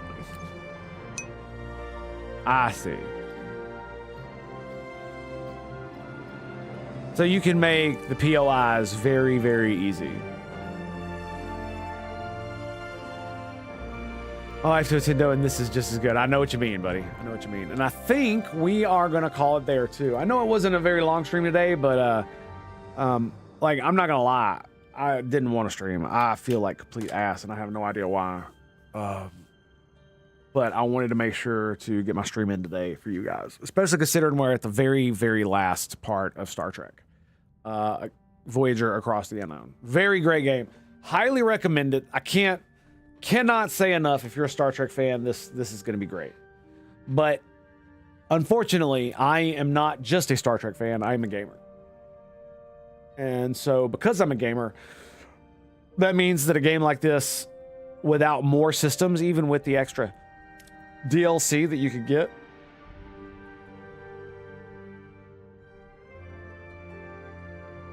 ooh. Yeah, so anyway, if I forgot what I was going to say. Even with the DLC, the game is not nearly gamey enough, I guess. The combat is fun, but in the end, it's not very satisfying because you don't really have control of the ship overly much. And even if you don't have actual control of the ship like you do in other games, you can't order the ship to go where you want. If you're not gonna give me direct control of the ship, at least allow me to order the ship to a place, right? Why did the Borg cross the road? Because it assimilated the chicken. Now, wouldn't it be to assimilate the chicken?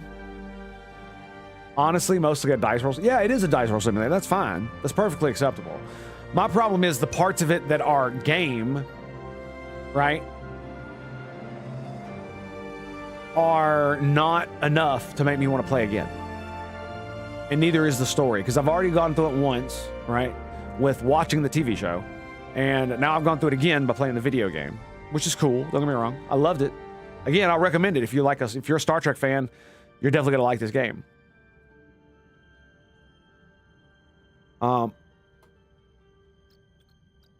Like something that would definitely increase the replay value of this game would be to, especially for me, would be to make the combat a little bit more fun, I guess. And the best way to do that is to be able to order the pilot to go places.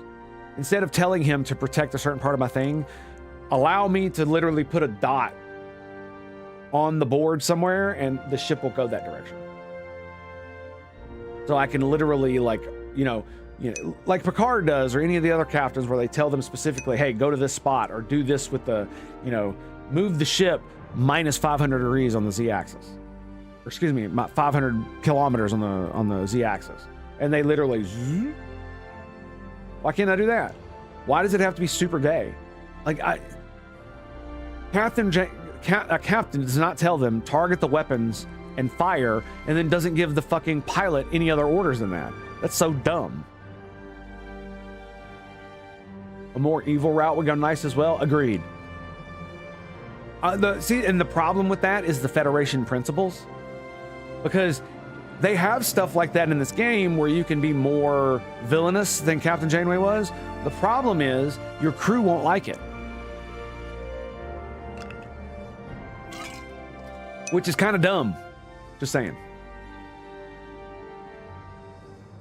And if your crew doesn't like it, then how can you be more militant without fucking up your morale? It doesn't really make much sense. Now, the reason I say that is what you should be able to do is you should be able to do something specifically that allows you to become more militant and change your crew's morale to reflect that. Like, kind of like they do in those games like that Paradox makes, the big Civ games, Stellaris, Europa Universalis, and Hearts of Iron, where you start out as a certain, and Imperator Rome did this too, you start out as a specific type of polity, and over time, if you want to change that polity, not just to a more advanced one, but to a literally different one. For instance, in like Hearts of Iron, you can flip America to communist or some shit like that, right? It requires you not only to research the tech, but also put money, infrastructure, time into it. So if it allowed you, Frostpunk did that as well. And so if it allowed you to change your crew as well, like in the tech tree, there was, or something like that, there was a, where you research different kind of ethics or some dumb shit like that. I mean, they wouldn't have to make it hard, right? They could literally just, if you want to do a militant playthrough, so you can make your crew warmongers.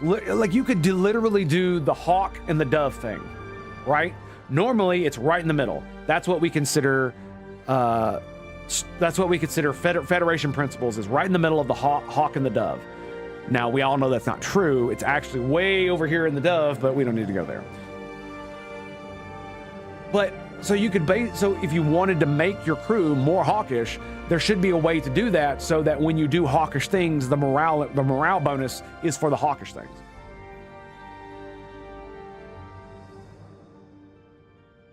Because I mean, it basically dissuades you from doing those types of things if you don't. When there were several times I did the exact logical thing and it made my crew mad, and I was just like, well, fuck your feelings, I don't give a fuck.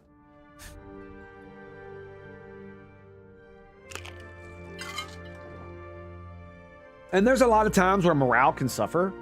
And by the way, I'm a submariner, former submariner.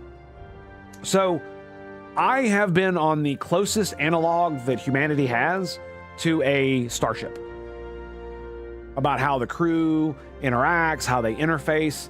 And crew morale does suffer when you do things that goes against what the crew wants or how the crew perceives things. But you know what? What fixes that? Good reasons. And one of the reasons the chain of command exists is so in the moment you're not caught second guessing and thinking, because just because you might have a different idea of what's going on doesn't mean you're right. And so you follow the chain of command, and then later retrospectively you look at it a little different, unless it's obvious that it's wrong or something like that. And so normally what would happen if the captain makes a decision that negatively affects the morale, then what will happen is that, but he had a good reason to do it, like especially for safety and tactical reasons. Over time, two things will happen. One, the crew, half the crew, or a portion of the crew, will come to believe in the captain's judgment, and their morale will improve because they will believe that the captain did the right thing at the right time, even though they had to suffer a little bit and they didn't like it. They get over it, essentially, right? You know, because that's just how it is in the military. And then there's another portion of the crew. What they will do instead is, instead of that, they will gaslight the fuck out of themselves into believing that the captain was right, and they'll just move on with their day. And they'll just completely fucking forget about it. Because it's the only way you're going to survive. Because if you allow yourself to do that, you'll get kicked off the boat super quick. Super quick. Easiest way to the brig. This is the fun part in the heretic path in RT. You get to corrupt all the folks around you. Yeah. Speaking of which, we're probably going to be going back to that. I do not... the only reason I stopped playing Rogue Trader was because Voyager came out. So I believe we're going to get back into Voyager. Oh, bros, I got to show you this. I have to show you this. I put it on Discord.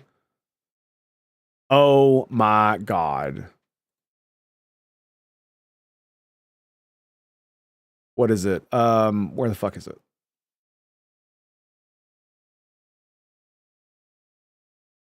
Shut up. I think I put it in the general chat, didn't I? I did. EverQuest Legends.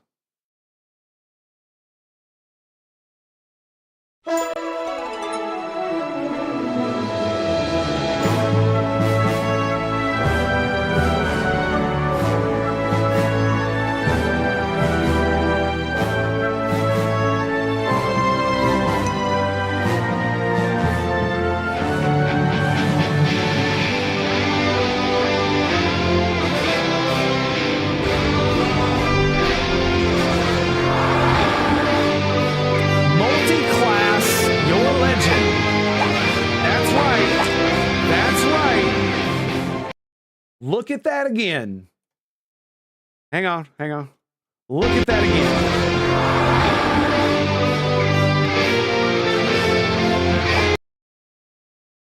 again. Changed his race, his primary class, and his secondary class. By the way, they're going to make it to where you will be able to pick. So basically how it's going to work is you're going to be able to pick 3 classes. When the game starts, you'll get 2 by default. The first class is restricted by your starting race, and your second class has no race restriction. So you could literally be an ogre wizard if you wanted to, an ogre warrior wizard, or an ogre shaman wizard, or some retarded shit like that. I'm actually going to play this. I'm absolutely going to play it. And you want to know why? Do you want to really know why? And one of the main reasons I want to is because I want to see what would happen if I made a wizard, an enchanter, and what was the other one? Mage. A wizard, chanter, mage. That's right. And if you know anything about EQ, you know exactly why I want to do that. I'm not going to bore you with the details if you don't, so I'm just going to move on with that.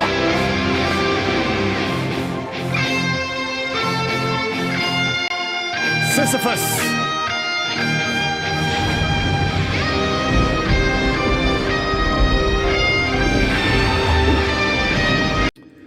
So you get every spell, every single one, every single ability of every class that you are. Oh, there's another one. What is it? Necro, Mage, Chanter. Because Chanters get haste. And they have a pet. It's a shitty pet, but it's a pet. You also get Charm. But then you're a mage, so you have the best pet in the fucking game, right? 4 of the best pets in the game, I guess. And then you have a necro, which has the second best pet in the game, which is the skellies. And eventually you get the big boys. I'm so fucking excited to play this. I am so fucking excited. It looks great too, dude. Look at it.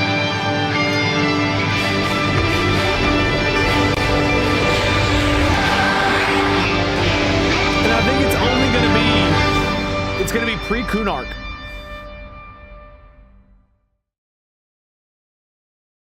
Pre-Kunark. By the way, this is how you do diversity right here. You see that guy right there? He's not a black man. He is not a human. He is a race called the erudite. It literally means smart. Shit you not. Shit you not. The fucking people that made EverQuest were based as fuck, I'll tell you, man. So yeah, you can sign up for closed beta just for taking over skeletons inside your enemies. That's hilarious. You can charm skellies in the game, so as a necro. But the reason I brought up that is because in the original, the necro was the most powerful solo class, and the reason was because of the charm, the fact that they had a mana regen buff that drained life and gave them mana. And they had one of the strongest pets in the game, especially toward the end game. Mages had the best pets, but they had less sustain because they didn't have any mana regen, and they didn't have and the only way to heal their pet was through direct mana to health conversion. So you could solo definitely, but the necro had like an edge. Druids were good soloers too because you could do root rotting, which is you root the mob or snare it, but mostly just root it, dot it the fuck up, and then sit down. Or, you know, if you want to let it chase you around, you can, for lulz. As a wizard, to do that, you had to drop Bonds of Force, which was this AoE snare spell, and then you had to, like, rain nuke motherfuckers. It was not very good. But it worked. Worked very well. So, yeah, you could create unique characters, selecting up to 3 classes at a time with all the benefits, stats, spells, and abilities that come with each class. You can also upgrade your gear up to +10 and swap and combine different focus, click, and proc effects on your gear. All of those are from the original too. So, makes it possible to progress. Okay, their own pace. So it's gonna be more solo focused. And I don't think it says it on here, but you'll be able to pick your first 2 classes at the start, and then your next class will be picked at level 10. It is. That's what they're going for. That's exactly what they're going for. It says it right here. Yeah, right here. EverQuest Legend makes it possible for players to progress through the game at their own pace and forge their own adventures, whether alone or with others. While small groups up to 4 and raids up to 8 are possible, even a solo player can build a character strong enough to take on the strongest, toughest challenges and acquire the most epic gear in the game. So not only will you have 3 classes, but you'll probably have like the health pool and all that other shit as well. Because even if you had all the spells and abilities of a wizard as a warrior, that's not really going to increase your survivability all that much, right? You're going to be able to nuke them before they get close, and then you're going to be able to whack them down, but you're still going to be at the mercy of both mana and health regen, if you get what I'm saying. So there are just going to be some creatures that are just going to go whack, whack, and take half your health. Whack, whack, and take half your health if you're playing the basic game. So even if you were to add all the abilities with no other effects other than that, it wouldn't actually increase your survivability. Not very much. But if you basically get the health pool of like 3 classes, then maybe you could. Especially if you can upgrade your gear. So they probably changed how the gear works in the game, so you can find all the gear in the game and you upgrade it. And the higher level gear you get, the more you can the better it is upgraded, right? That's probably gonna be crazy. It's gonna be, dude. I'm so stoked. I never thought I would be so interested in playing EQ again, because I've gone back every now and then, and I've played some of the servers that are the time servers. I played a couple of those. They were okay. And I played the P99. That's what I originally played, was P99 after going back, I mean. Because I tried to play EQ, the modern version, and it's, yeah, we're just not even going to go there.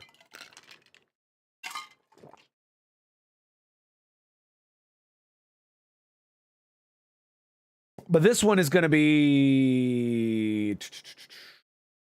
So it includes the original art style. I can't remember if it says the... Oh, yeah, here we go. It's going to be pre-Krunark. So you're going to have Antonica, Fadeware, and Odious. I believe Antonica was the first expansion, and Kunark was the second. And you'll be able to play as an Ixar in the original, as well as a Fraudlock, and I don't even know what the fuck a Karen is. That's crazy. All in the original EQ style, art style. That's great, man. Like, the funny thing about it is it looks old as fuck, but man, it definitely has its own charm, does it not? I mean, look at this fucking dragon, dude.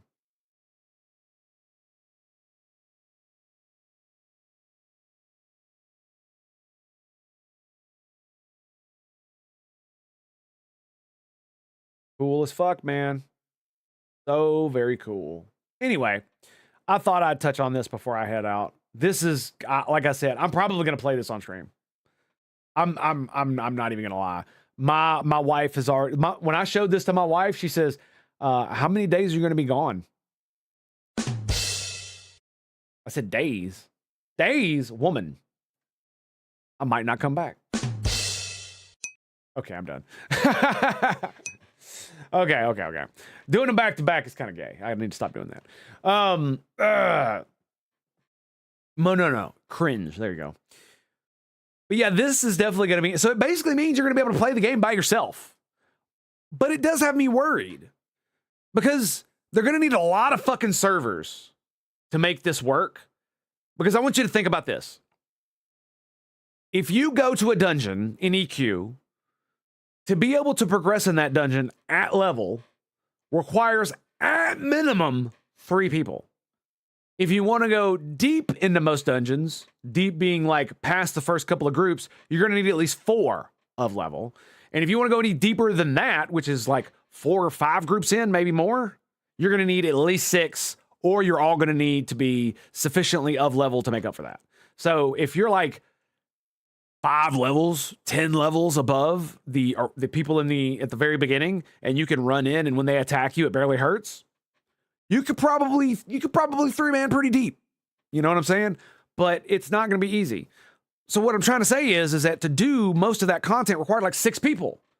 So imagine you now have the same amount of people who are playing the game around, because we all want to get back in. But we have even less dungeon space because now you can solo the shit. So instead of 6 people being able to sit in this spot, 1 person is going to be able to sit in that spot, maybe 2. Like, there are going to be camp spots in the early game where I'm not even sure if people are going to be like, if they don't make tons of extra servers, there are just going to be, if they get overcrowded, you're just not going to be able to level up.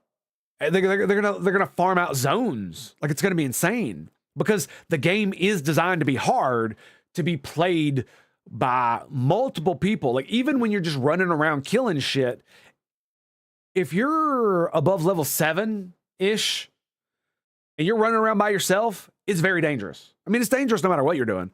But once you get past level 7, 8, especially as a beginner and you've got no gear handed down from another class, handed down from another character, you're gonna start to suffer really bad. It's gonna take a long time to level up.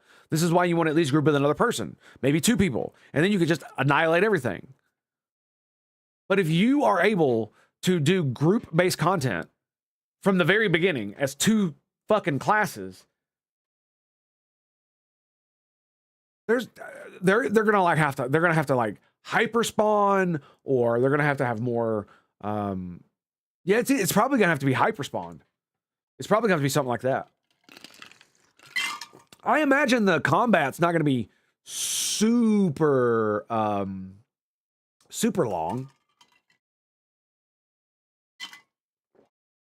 Right? Or super short. They're going to make it like the classic stuff. 3 months. Yeah, the open beta or the closed beta is this month, though. The closed beta is this month.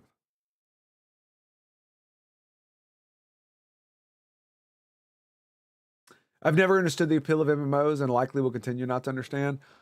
Honestly, I don't know what it is either. I guess back in the day, what it is if you were a computer nerd and you like games, it was basically the first chat room. So you could not only chat with people, but you play a game while you're doing it. And now it's about the fact that it's a persistent online world, I guess is the best way to put it. And most MMOs are not MMOs in the way that MMOs used to be. Now MMOs are games that you can play by yourself that have other people in them that you play together in a persistent world. So you know the world is filled with other people, but you don't have to interact with them if you don't want to. And unfortunately, the reason that EverQuest and WoW were so good back in the day is because there was no option that was better, that was like we have today, where you have dozens of these shittier MMOs or MMO lights where it's a persistent world and there's people everywhere, but it's, it's just trash. You just run around and kill shit. You could kill 100 mobs without a problem. Star Wars MMO is a lot like that, where it's basically you're attacking like 5 or 6 people at a time as a solo dude. Don't get me wrong, when you're a dark side Jedi, it's fucking awesome, but it does get kind of boring after a while because it is just a lot of like running around doing busy shit, massacring people.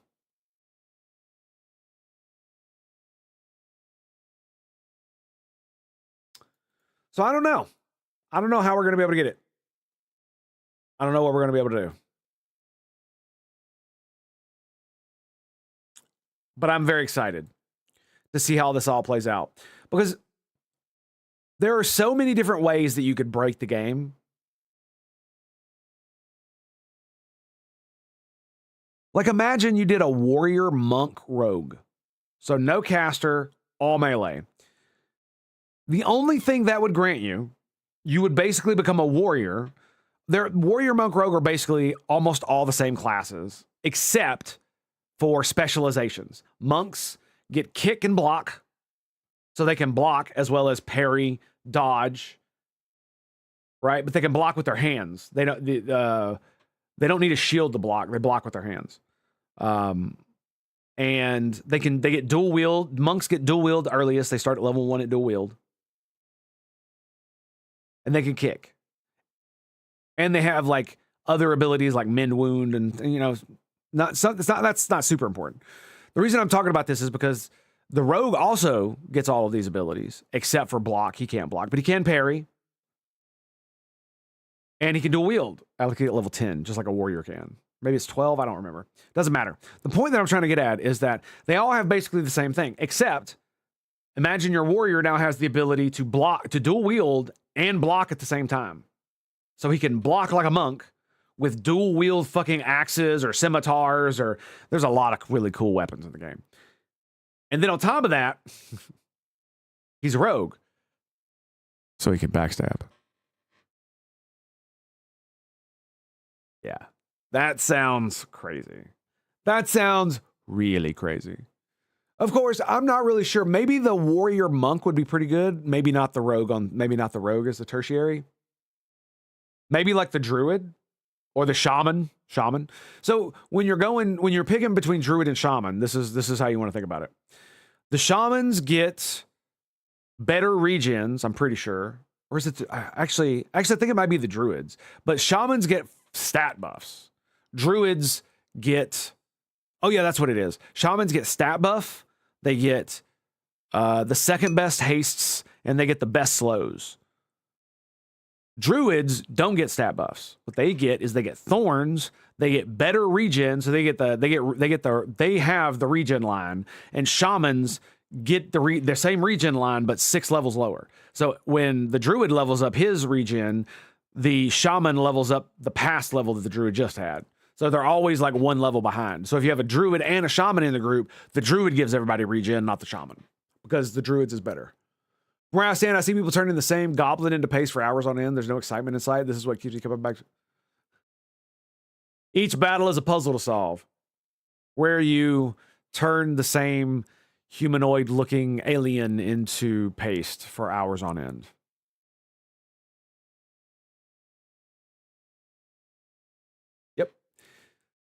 So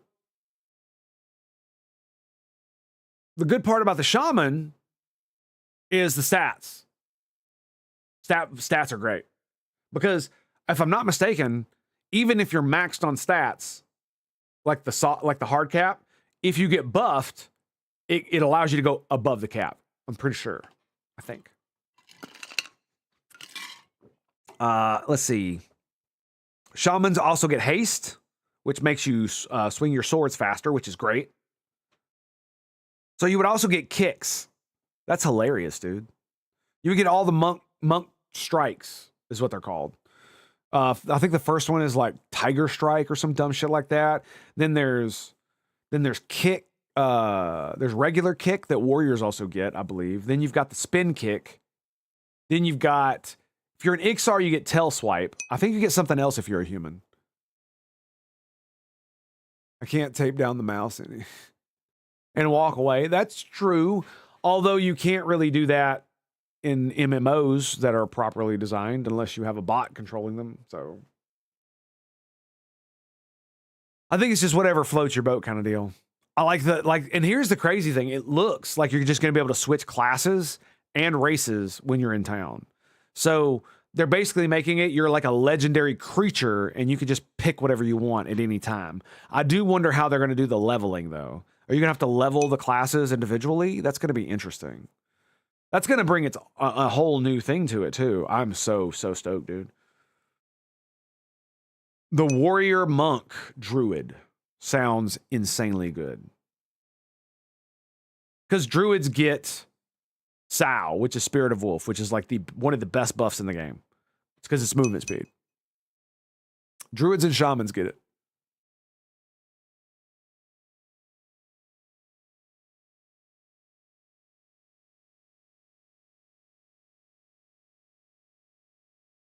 Wow. Why would it be EverQuest players? We wanted to wait until the kids died. That's great.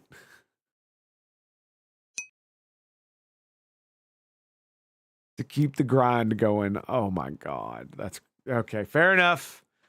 Fair enough. It's just crazy. Anyway, so yeah, that's going to be a powerful combination, but it's not going to be enough to break the game. I honestly think Chanter with Mage and Necro is going to be insane. Now, maybe you want to go because the thing about it is you don't.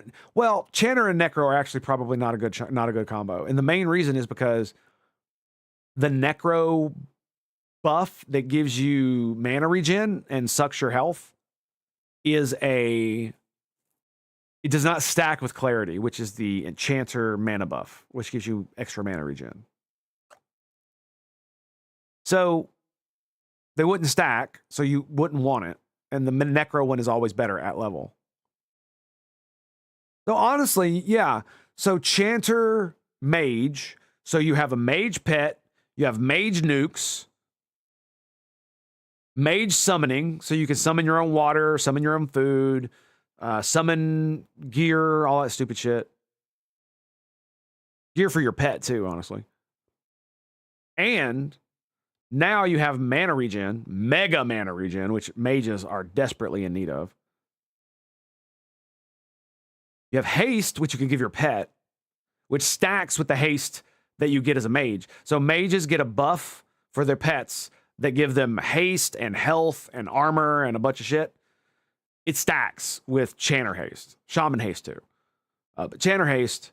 So you could so instead of being a Chanter, if you don't want Clarity, you could become a Shaman mage, and instead of Clarity, you get Cannibalize, which allows you to consume your own flesh, your HP, and it returns you mana equal to that. And I think it's half. So I think the first buff is like 20 or 50 HP for 20 or 50 mana or something like that. I would much prefer the Chanter because even though one of the reasons is because the Shaman gets buffs, so you could buff your pet a lot, and it would basically be like A shaman buffing a mage pet is just kind of fucking insane. I'm not gonna lie. That sounds so OP. Because I mean, you want to do it anyway if you're like duoing or something. But it definitely makes them crazy, crazy good. Give them haste, slow, and then you can also slow any enemy. Shamans get the best slows. But if you're a chanter, you can charm. You get the best hastes. You also get slow. They're just, you know, shittier than the shaman versions. They're lower level is what that means. But you get mana regen that doesn't require you to canny dance, which is to cast Cannibalize requires you to stand up. It's a 0.8 second cast, and then it has a global cooldown. So what you want to do is you want to time it so that you tick mana on the server. So you got a mana tick, and then you stand up, you cast Cannibalize, which gives you even more mana, and then you sit down and wait for the next tick. And by the time you stand up, cast, and sit down, the server should tick again. Maybe you could do it twice. Don't know. Depends, because the global cooldown for the thing takes a second. Because here's the thing. The server ticks at the same time all the time. It is not dependent on the player. The ticks don't start when you sit down and don't stop when you stand up. The server is ticking all the time. And your regen is based on whether you're sitting down when the server updates. So if the server updates and you're not sitting down, you don't get the bonus for the mana regen. However, if you sit down like the split fucking second before the server ticks over, it will give you that. It absolutely will. And I've seen fucking people like maximize the hell out of that. Like, think about an autistic nerd maximizing that with a spreadsheet. So that's how you get candy dancing. Is stand up, cast, sit down. Stand up, cast, sit down. And you have to do it on the cooldown, and you have to time it in between ticks of the server. So it can't be a pain in the ass. And you can fuck it up pretty easily. But clarity just requires you to just, you know, you have it passively. You also get your own pet as a chanter. You can't direct it, like you can't control it like you can the mage pet. It's basically a defensive pet. So the mob has to hit you, then your chanter pet will attack it. But they suck. They're very not powerful. Even early on, they're not very powerful. They're there just to protect you. So chanter, mage, you don't want to melee because you've got all that. You could go wizard, right? Maybe druid is the best, right? You don't want to go cleric. Cleric is gay. It's basic. Cleric is basically full heals. If you want to be an undead nuker, go cleric. What's the plans for Thursday? What do we get into? We are getting into Rogue Trader. Coming back to Warhammer 40k Rogue Trader. So yeah, it would probably be a druid. I mean, you could go shaman for the stat buffs, but the druid would actually help better because then you would get thorns as well. Mages have do mage thorns and druid thorns stack? I think they do, don't they? If you have a mage pet and and you cast the thorns thing on the mage pet that the mages get,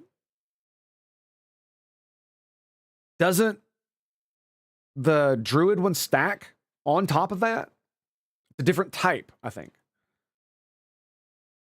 So that would make, dude, yeah, having the druid, and I think druids get a strength buff too. I believe they do. It's a shitty tiny one, but they get one.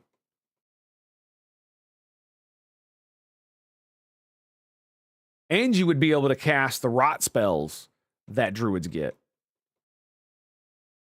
So you would have chanter slows, but you would have chanter haste for your pet. You would have the ability to charm. You would have the ability to mez. That's a big one. So you could slow the enemy, mez adds, and if all else fails, pull your pet back to regen while you root rot the mob. That sounds fucking insane, dude. That actually sounds insane. I think I'm going to make one. So I guess you'd want to start out as what? A mage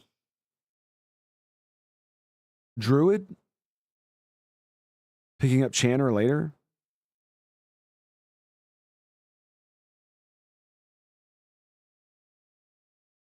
I imagine you're not going to have to level up all the classes individually. I imagine whatever level you are, you have to do quests or something to unlock classes, I would assume, rather than just level. Because I don't know. It's going to be weird. Doesn't matter. So on that note, my friends, I am finally going to go. I had a great time talking about this. I could rant about this all day. Dude, I could literally sit here for hours just talking about this specifically. But I know it's probably, you guys don't know much about EQ, so I guess I'm going to have to teach it. So on that note, my friends, it's been a pleasure. It's been an honor. I'll see you guys next time, boys. Peace out. And thanks for being here. Love your faces. And I'll see you then, boys. Peace out.